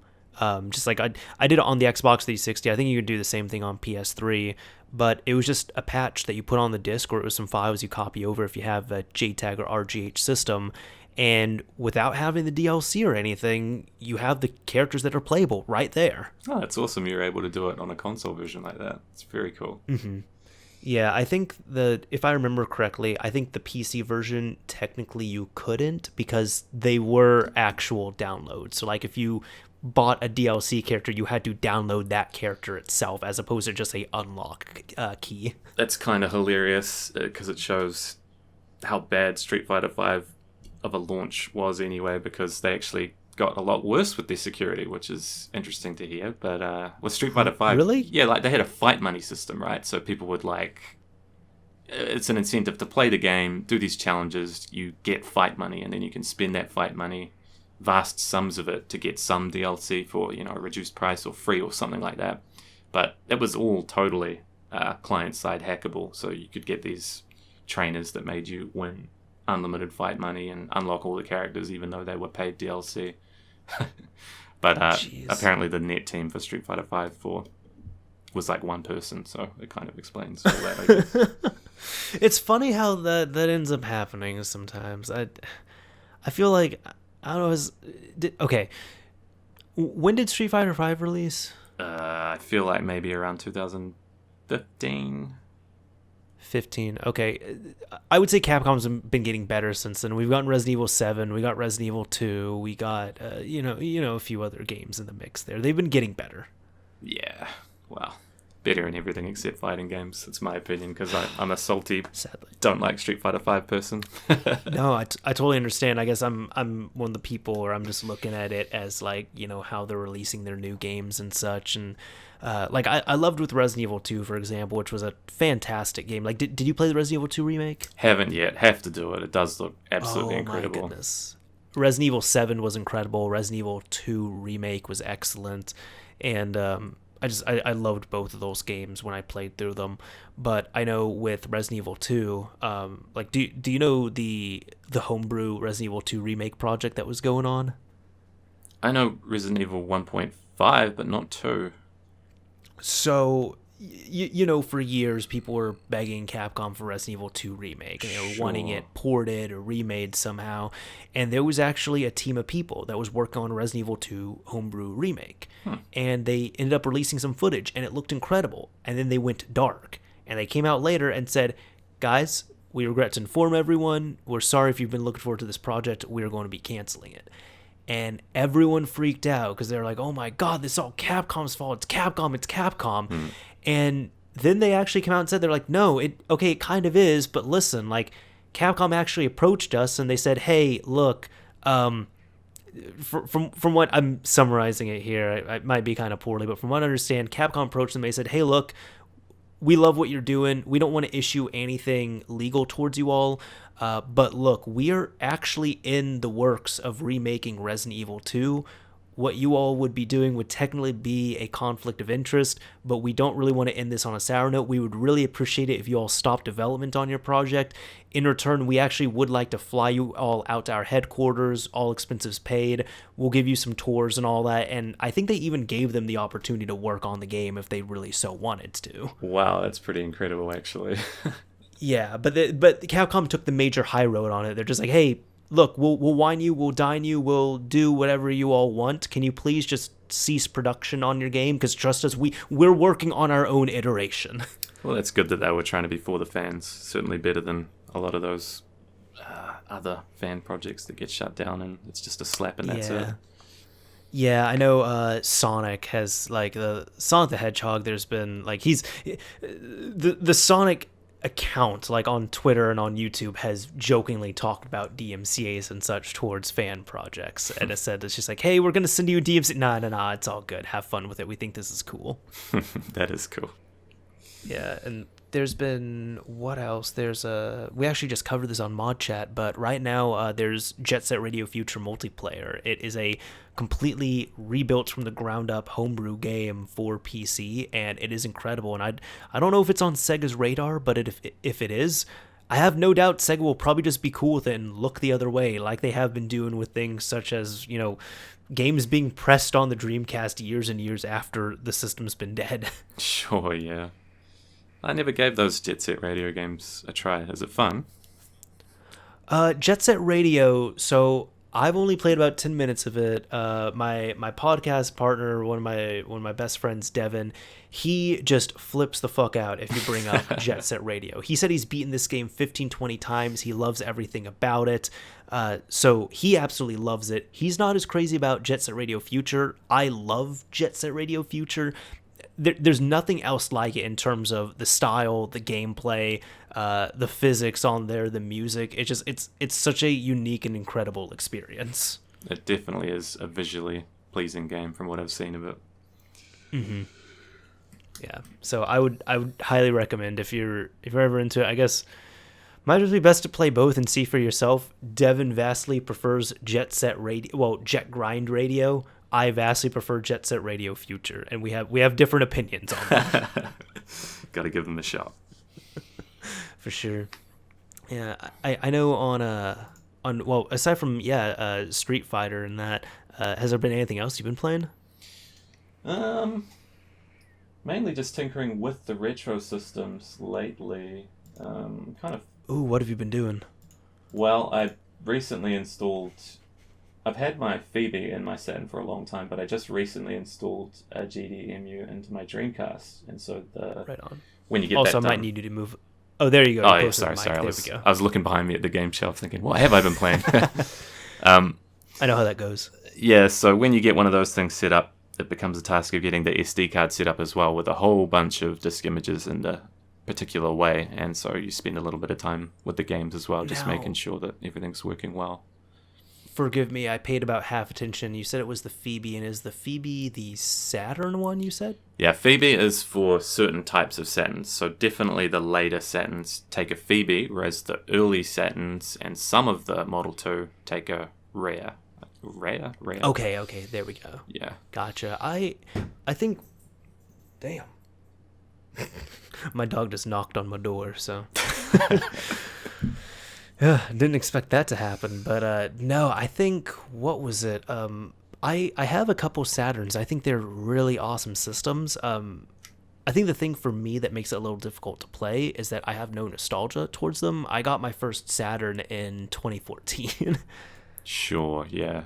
But I have a lot of respect for it, and I think it's a real dope system. I need to get into it more. I don't play mine enough to justify getting a disk drive emulator on it. Definitely an underdog to the PlayStation 1 during that era. But 2D powerhouse, and yeah, I have a little bit of nostalgia for it because back in those days, like, what was it? It was a birthday party. And we rented out a Sega Saturn because that's what you used to do. Like during a birthday party or whatever, you'd go to the video shop and you would rent a system. And this was a system that basically no one I knew owned a Saturn, but hey, it was there. We'll give it a rental. And we'll be playing Virtua Fighter and a couple other games. But yeah, it was super fun. And it's a great one to revisit because it didn't emulate well, so most people aren't familiar with the Saturn library, and there are a lot of gems on the Saturn, that's for sure. I know there is Dr. Brasive is working on that ODE that goes. I don't even know if that's the proper term for it, but the one that goes in the back of the Saturn where the video card normally goes. And from what I understand, his work has been vastly improving the emulation side of the Saturn as well, because it's always been rough to emulate, but from what I understand, it ended up gathering a lot more steam and improved quite a bit and was improving faster once Dr. Brasive was working on his reversing of the Saturn and was sharing that information with the developers of these simulators. True, yeah, that has been good to see. And the what is it, Yabause? The RetroArch core has come quite a long way as well. So it's doable these days, which is good. Just, not 100%. Getting through Panzer Dragoon Saga or something like that might not be the most fun, but... Yeah, just gotta pick up an original system, I guess. Yeah, although it's a big debate whether people should try and get one of these difficult-to-get ODEs or wait for Professor Abrasive to finish his thing, because that definitely looks like a good alternative as well. I'm personally going to be waiting for Professor Abrasive to finish his. Yeah, got no rush. You might as well wait, see what the price point is, and see what the benefits may be to that system. Exactly. I know with that, because I don't remember. Do you have any ODEs for the Dreamcast or not? Yep. So I've got the GDEMU installed in that Dreamcast now. There we go. Yeah, I have. Now, was it one of the original ones? I don't remember, or was it one of the clone boards? The Dreamcast one is a clone, just due to the timing that I wanted it. The order window wasn't open, so I just went for it. It's never open. I don't blame you. I have a clone as well too. It's sitting around here. I need to actually install it because I plan to do video and such on it, but eventually it'll happen. Either way, though, I do need to do that. Have you heard of the usb-gdrom and what was going on with that? I've heard bits and pieces about it. I definitely remember reading a bit when their relationship with Stone Age Gamer soured. Just that Russian developer being hard to get a hold of or something like that.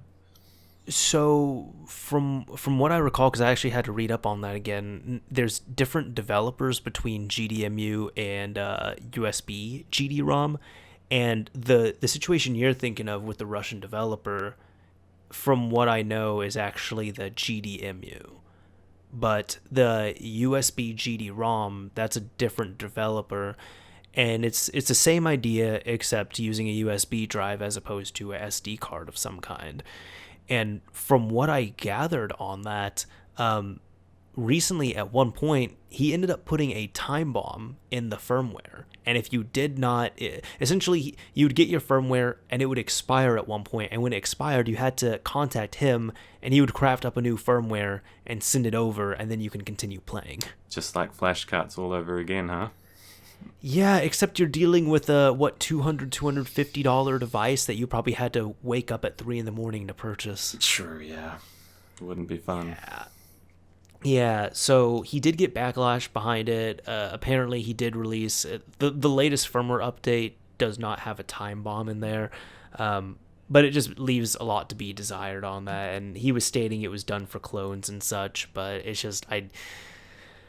I don't like tactics like that. Not a fan of it. Like my thing was, I've gotten into a few debates about it before, but like with the DS flash carts, although I don't agree with that, there's alternatives out there, and plus the ones that might have time bombs are like $6 or $8 flash carts, which you can just there's bypasses and there's different menus you can use to just get rid of the time bomb. Thankfully, I will correct you on that just briefly then, so that you don't dislike the wrong guy. The GDEMU for sure is the one without the time bomb. It's the USB one, which got caught up in the controversy with the time bomb. That is correct. Yeah, it's because it was the GDEMU was the one where SD one. The GDEMU is the one where the relationship with Stone Age Gamer went south, but the USB GD-ROM, that was the different. That's the device we're talking about. Different developer that has the time bomb in it. Ah, okay, gotcha. Yeah. Yeah, they're similar little devices, but oh well. They both do similar things, but I lean slightly towards the SD one just for what was it? Oh yeah, I just don't like the way the USB sits in the Saturn, and then like if you move the console at all, or if that port breaks, what are you gonna do? Fix it yourself or send it back to Russia? Right. I know what was the issue that I had. It wasn't. I think my only thing against the ODEs is I personally still like to retain functionality, so I'm just disappointed I can't have the laser assembly in the system and the SD option. It'd be nice if I had. I know there's pretty much a SD card to serial adapter you can use, and you could use a alternative OS on the Dreamcast to boot into your games. But the OS isn't the most stable piece of software, and it doesn't work super well with loading up your games. It's kind of slow, so it is superior playing them off of that SD card from the from the GDMU. Sure. But I guess in a perfect world, I'd like to have both disk compatibility and the SD card there. But since I can't, and I have the hardware on hand, and I also have multiple Dreamcasts, I'll just pick a Dreamcast I don't care about and install it in there. Sure. Would be nice if you could get both, but what I do is I just keep the laser assembly sitting in a cupboard if I ever need it. Because it's actually really simple to just pick that up and drop that back in. Yes, it is. But yeah, thankfully, yes, it is. No way to physically fit them both at the moment. Yeah, I wish there was, but oh well. That's just me being nitpicky about it. Sure. Yeah. I guess on that though, I can reciprocate with what I've been playing recently. So, I'm thinking on the Switch. I just ended up picking up Marvel Ultimate Alliance 3. And have you played that yet? No, I've been hearing a lot about it. Is it good though? I played it. It is very good. Yeah, I had a friend over the first time I was giving it a shot and very much enjoyed it. So that was, I need to pick it up and actually play through it and such. But we played about an hour of it and it was great. It's just the voice acting wasn't really the best in there, and the art style is a little bit weird. And I was telling my friend, I was like, look, I feel like it's kind of a thing of, hey, we know this is a little rough around the edges, but you all been wanting this for a while, and we didn't have that much money to work with, so it's either this or nothing. Better than nothing. Yeah, because Nintendo kind of, from what I gathered, I think they, surprisingly, because people love the first Ultimate Alliance, and then they love the second one, and there was nothing, even though people begged for a third one for years. And I think it's first party. It is published by Nintendo. Like, if you look at the game data, it says Nintendo and everything on there, which is surprising to me. And then, of course, it's a Switch exclusive. So I think Nintendo might have pulled a Bayonetta on it, where they said, it's like, some people might hate on Nintendo for scooping it up and saying it's exclusive, but I'm sure the developers might say, hey, if it wasn't for Nintendo, this would not have happened, because no one else is interested. True. Well, that's a good exclusive scoop for Nintendo there. That's a popular franchise for sure. Absolutely, yeah. I hope it does move some good units, because I know the other game that was like that I just mentioned was Bayonetta 2 and now upcoming Bayonetta 3. But do you remember like some people being mad at the developers for going exclusive on that? Oh sure, yeah, those were hugely popular games. The original one on everything, and then just for Nintendo, that second one, huh? Yeah, and I remember people were getting angry at Platinum Games about it, and Platinum came out and said, hey, stop it. If it wasn't for Nintendo, this wouldn't happen. We took it to Microsoft. We took it to Sony. They didn't want this. Hard facts. Oh, well, good guy, Nintendo. Exactly. When it comes to that, at least. Yeah. Oh, I still love Nintendo. Love-hate relationship. Yeah, I mean, I just end up picking up a few Switch games here, and I'm actually looking at my Switch right now, just like not playing it, but just looking at the games I've been playing recently. You got a stack of Switch games? Big stack at least downstairs. Right now I'm just looking at my digital titles here.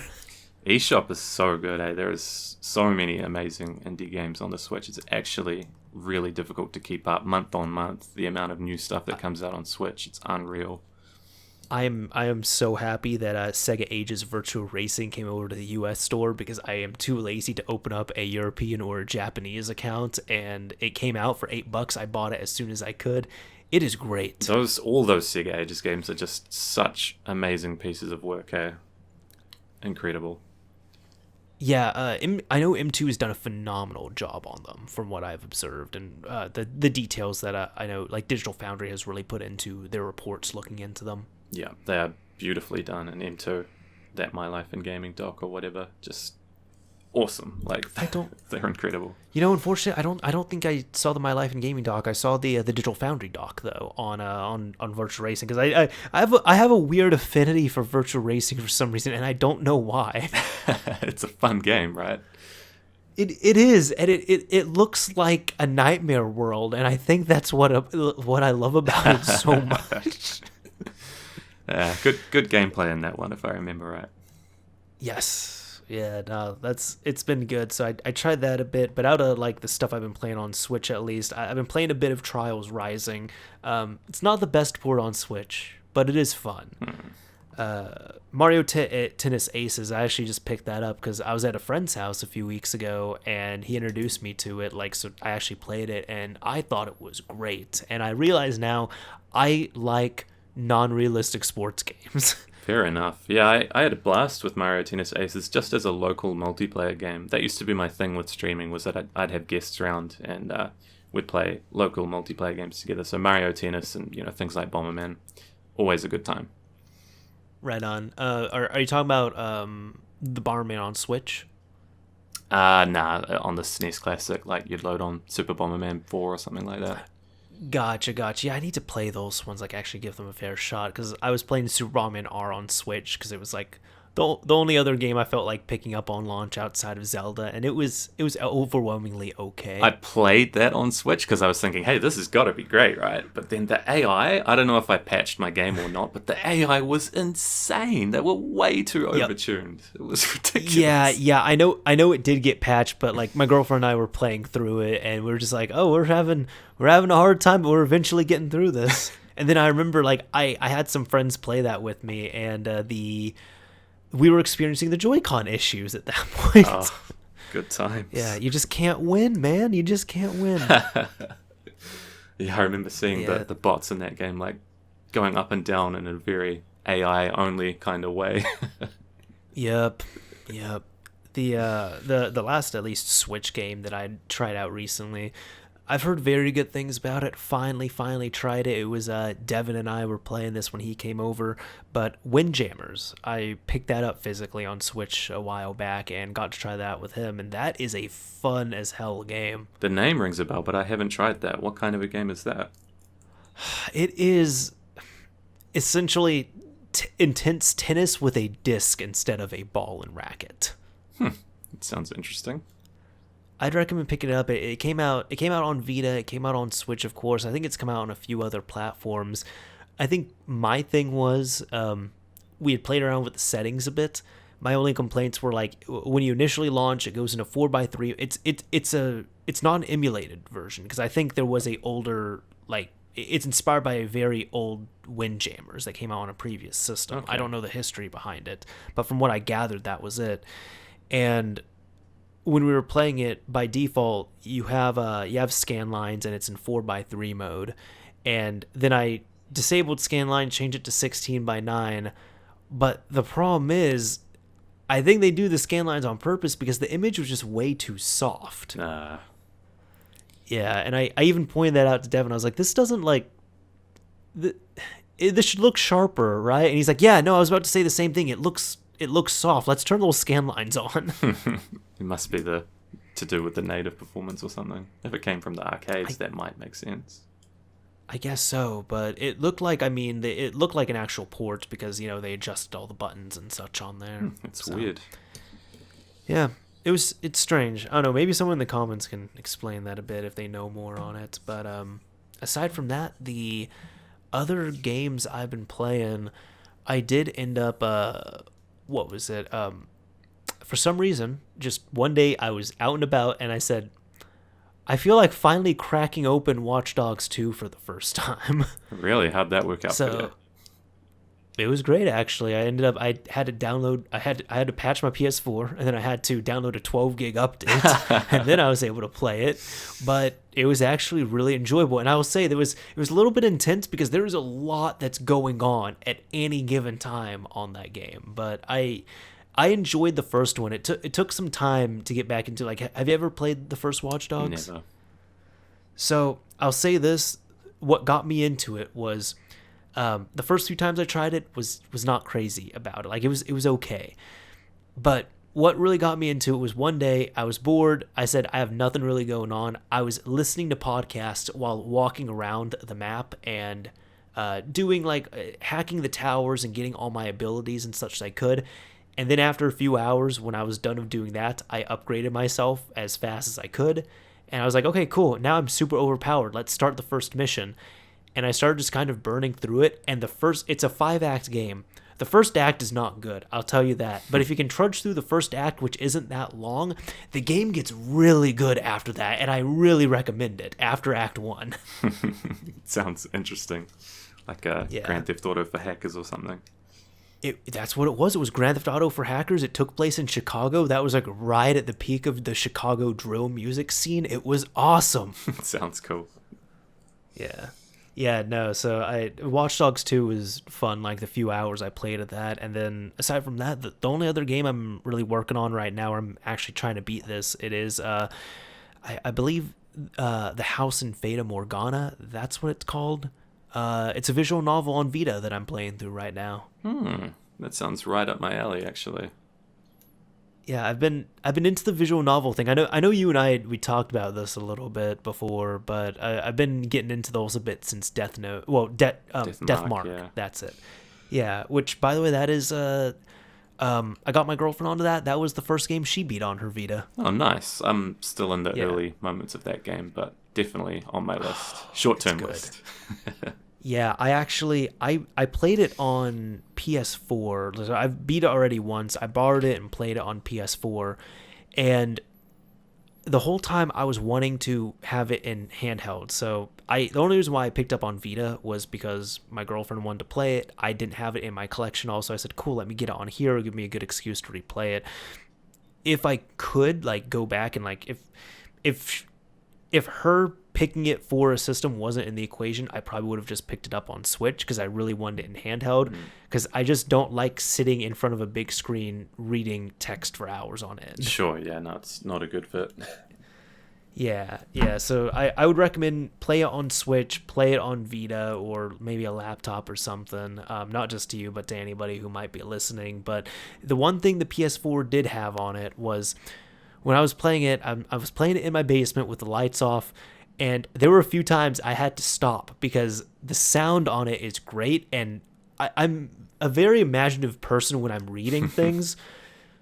So it was a very creepy environment to be in just with the sound and with what I was imagining and with the content of the game. So there were a few times I'm like, you know what? I'm done for the night. I need to like look at puppies and then go to bed. That's perfect. I'm actually excited to hear that because, yeah, jump scares is the basic common scary thing, but when it's done with audio, when it's done right, you know, you can get that creepy atmosphere in other ways, which just feels so much better.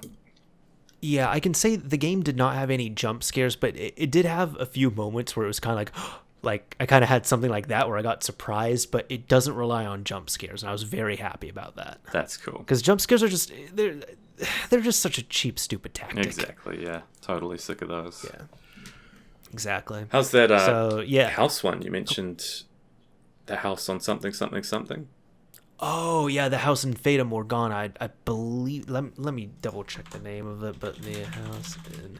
Yeah, the house in Fata Morgana or Fata Morgana. I'm not sure how exactly you would pronounce it, but it's really good so far. I don't want to spoil too much of the story, but it's one of those where... it doesn't rely so much on sound design, but I absolutely love the sound because the soundtrack on it is incredible. Sure. And it's just a really nice story to like lay back and read and really get invested in. So I've been using my Vita. Like I haven't been reading any of the books I haven't been reading on my Kindle because right now, since this is what I'm playing and it's only reading, I'm using my Vita essentially as a book. Awesome. Yeah, I've done a bit of that in my time for sure. Yeah, no, it's cool because it's like I literally I've been wanting to get into visual novels. I have not gotten into them until this year. And yeah, so far, Deathmark was great. House and Fata Morgana was great. I know from you and from other people, I had Valhalla recommended to me, which I really want to play that, and I'm just waiting for Limited Run to put out their Switch version of it. Oh, gotcha. Yeah, that'd be cool. Cool to have the physical copy on Switch for sure. Yeah. I know when we had talked about it, there were some other people who jumped in. There's like, dude, you have to play this next. Play Valhalla next. Play it. I'm like, I want to, but I'm waiting. Like, I want to physically buy it, and then I'll play it. I'm sorry. Fair enough. The Nonary games as well, if you haven't played through that series. Really, really fun. Kind of visual novel / escape room hybrid, but amazing series. I've heard very good things about them, heard a lot of recommendations, and I can proudly say I have all 3 of them. Oh, awesome. So I'll have to tackle those at one point. You're sorted then. Yeah, amazing. Yeah. Super fun. Yeah, because it was one of those 2 where I believe the Nonary, because I think the Nonary games, that's the collection of the first 2, right? It's like 999 and Virtue's Last Escape. Yeah, that's right. Yeah, I know that came out on Vita and PS4, I want to say. And I chose to get it for Vita because I didn't want to get 999 on the DS just because I'd rather play everything on one platform, and I like the Vita more. Sure. And then on top of that, again, the visual novel type thing, I really don't want to be playing on a big screen TV, my visual novels. I want to play them in my hand. So that's been one of those genres. It's like if it comes to something like that, I'm either going to gun after the Vita or the Switch versions, whichever's available to me readily. Good choice. I actually played the second game on 3DS, but I would hazard a guess that the touch controls on Vita would be better than the PS4 version. Sure. You know, one last thing I could say on the Vita, because I've had this thought in my head, but I've never actually said or run it by anyone. It's disappointing that it flopped, because you can tell, even just if you have a Vita, because I think you have, I'm sure you probably have like a 1000 model, right? Yeah, I have the OLED. Yeah, so I've got those as well too, and actually those are the only ones I have aside from PS TV. But I was holding it like a few months ago, and I was like, wow, Sony really, like, they made this hardy system. They had the expansion in there that never ever got used. They were trying to do some forward thinking, even though they kind of fell back on that. The system itself is extremely solid. Like, it's not as creaky as, the PSPs I've messed with. It feels much more expensive as well too. But even just the back touch sensor on there, when I look at that and see the details of, the PlayStation buttons that everyone's known of, I looked at that and I was like, damn, Sony actually really tried their hardest in terms of building this thing from a hardware level. They went in on it, yeah. It's really well designed, super durable. It's kind of amazing that they gave up on it when they did, or, I guess it's all to do with first party sale figures and all that, so it kind of makes sense from a profit standpoint, but yeah, just such a great little system. Really robust. I would hope it would be durable, because handhelds, the Switch does not feel as durable if you're going to drop it or something, but I know, like, the DS, it's durable, but it has some flaws. Like, I know the shoulder buttons. The hinges always went, Dude, I got a story for you. My youngest brother, because there was one Christmas, both of my brothers, I have 2 brothers that are younger than me, they got DS Lites, and one time they were messing around and one of them knocked over the other's DS Lite, and I was like, hey, dude, tell the parents about it. My youngest brother goes over and he's just like, Mom, Dad, this brother did this to my DS, and he demonstrated what happened. And I just hear the horrible sound of plastic hitting tile with force and echoing. And I was in such immense pain when I heard that. It was demonstrating. He was demonstrating. He took his DS and tossed it onto the ground. Wow. Yeah. It's also that there's been that. There was also another time where his hinge just opens and closes. That's it. There's no medium between it.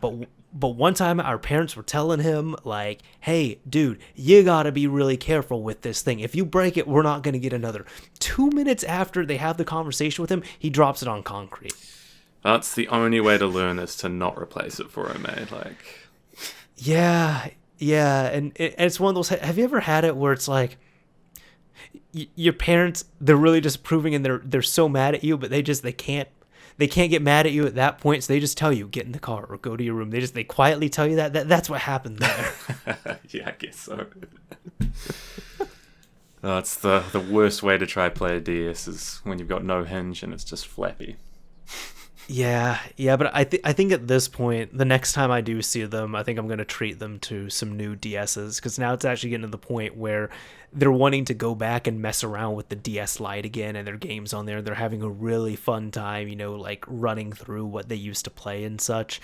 And one of their DSs, there's some issues here and there with it, and the right shoulder button just stopped working. And the other one still works fine, but it's just the hinge is just open or closed. So DS Lites are cheap enough now, so I might just treat them to some newer ones. Yeah, you'd be like Father Christmas rocking up.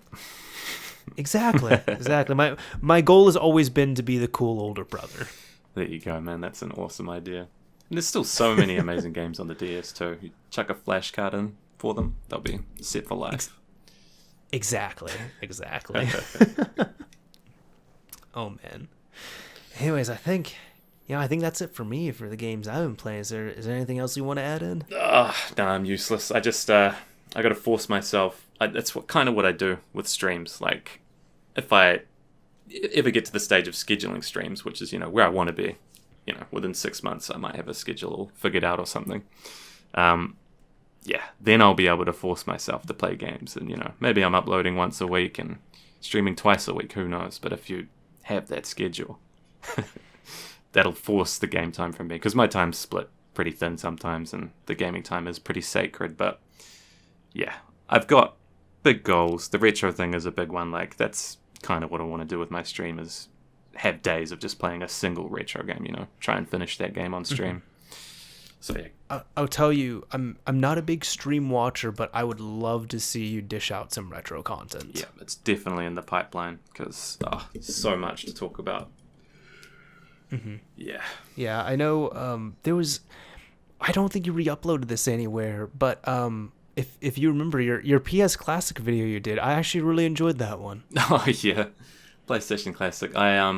I knocked it pretty early on, and I was just sort of had access to my friend's one at the time, but then I'm now guilty of having picked one up for $20. So, dude, I'm okay. Who's not gonna pick one up for $20? It's so worth it just for the controllers. I picked up a second one for $20. There you go. Nice little controllers. It's a cute little thing. So even if you didn't turn it on, it's almost worth it for $20. Exactly.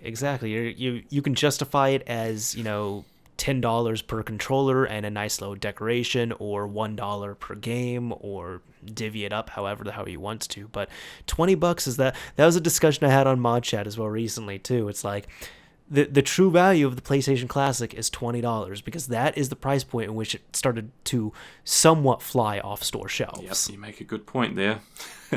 Yeah, like there's a lot of people, I'm sure you saw, there's a lot of people who knocked on the price of the Nintendo and Super Nintendo Classic, and you could just build a Pi and do this other stuff. It's like, look, you can say that, but Nintendo Classic, $60, it never went on sale, it sold out with no issues. Super Nintendo Classic, $80, never went on sale, sold out with no issues. True.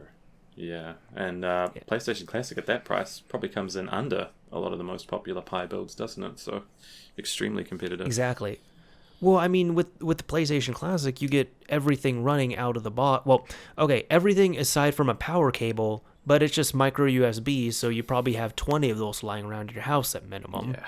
So you're really good to go for $20, while as for a Pi setup, yeah, you are going to get much more versatility and such, but it's $35 for the board by itself. True. Only frustrating thing with the Classic is all those USB dramas and like which flash drives are compatible, and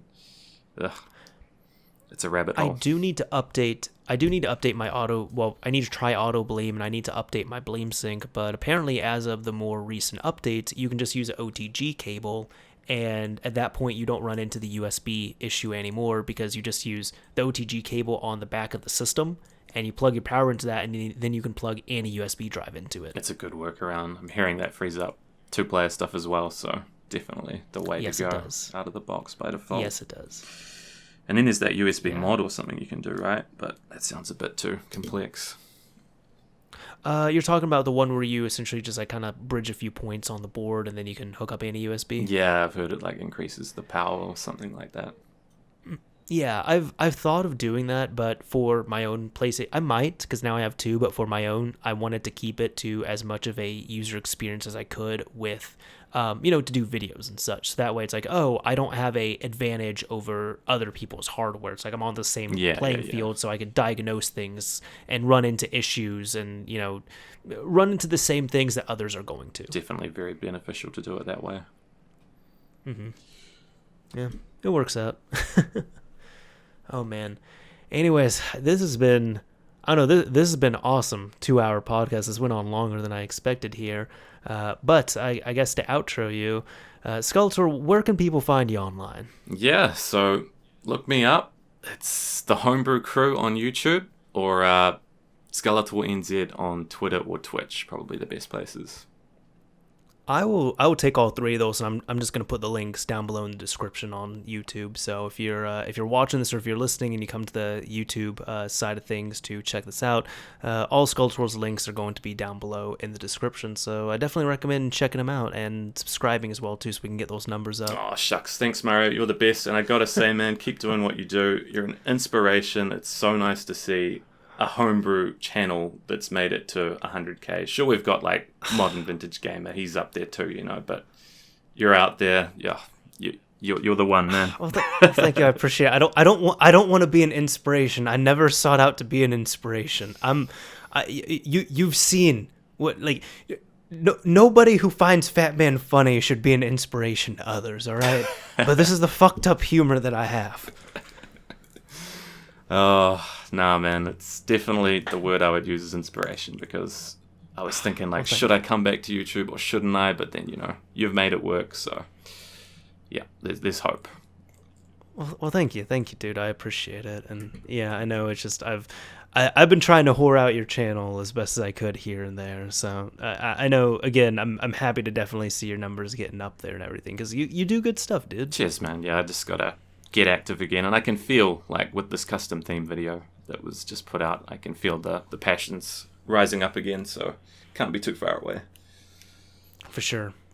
So sometimes it's not bad to have a fresh start. Yeah, kind of like reinstalling your operating system. It's just everything's nice and fast. That's true. Like, I've learned so much about YouTube in that time, and this sort of forces me to put a lot of into practice. Like, even with the stream I did today, I used to set it so that the VODs would appear on YouTube and they would notify subscribers, but, like, I know that people aren't actually interested in those, so now I'm just going to make it so that the VODs, they'll be there unlisted or whatever, but they're not going to nag on people's subscription wall and all that sort of stuff, That just forces the best practices to come in. Right. I know it's... No, those VODs can be hard to really market on YouTube and such, because it's just... Well, they're not Let's Plays. They're not highly edited content, so they're better off living on Twitch or whatever as highlights. Of course. I think it's one of those things, the hard thing can be what you want to do might not be what your audience wants you to do. And that's a big there's secret. A little bit of a give and take on that. It's good to satisfy your audience, but at the same time, you also want to be all like, hey, you're not going to control everything. Sometimes I just want to do this shit. Yeah. Big secret for the audience that are aspiring YouTubers is try to be making content for others.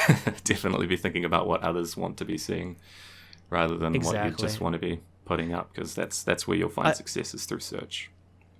I will say I'm kind of I think it's because, since I hit the goal, the 100K goal and everything, and I'm happy with it. I'm just like, I've said multiple times, like, I never expected this, but, at this point, if the growth stops, I'm totally cool with it. And that's why I kind of just upload what I want to. When I want to, I'm still on my schedule, but it's like, my last video was a PSP video. This next upcoming video, at least this will be the next one that's been released, once this episode comes out.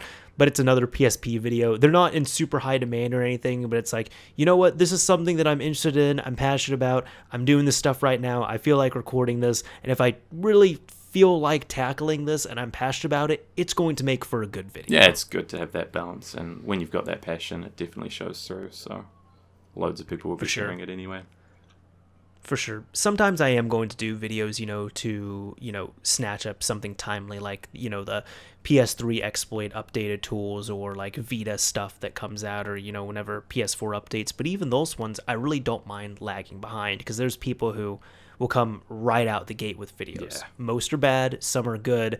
But with me, I'm just like, yeah, if I'm going to, I don't. Okay, I'll delay it by 2 weeks, it's fine, and then I'll see what other issues get ironed out, and then I can bake those into the video, so it works out well enough. It's ideal, yeah, when you get all the updates into your slightly delayed video, because it's impossible to update a video. Exactly. Yeah, sadly. Yeah. Just update the description, that's all we can do. Exactly, that's all we can do, damn it. Oh boy. Anyways, everyone, thank you all for listening, watching, tuning in, however you do. Again, as I've said a few times, this is a podcast, so if you're watching this and you're interested in checking out the audio version, please look up Mario's Minute on one of your favorite podcasting apps or platforms.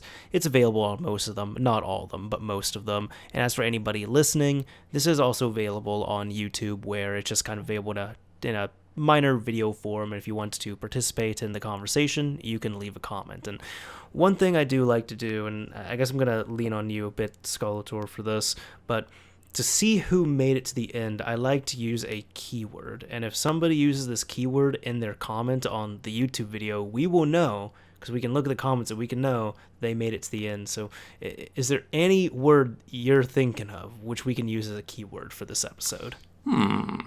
Maybe let's go with Valhalla. Valhalla? That'll work. All right. If I'd be interested to see how people toss that in, but if you want to talk about going to Valhalla, or you've played the game Valhalla, or you're wanting to play it, or you really liked the map Valhalla on Halo 3, or even if you just put Valhalla in a comment, Skullator and I are going to know that you made it to the end. Good system. I like it. But yeah, dude, thank you so much for coming on. It's definitely been a blast talking. Thanks for having me, man. It was great. Anytime. It was great. Yeah, for sure, for sure. Anyways, this is Mr. Mario signing off. Thank you all for watching and listening, everyone. Until next month. Peace out.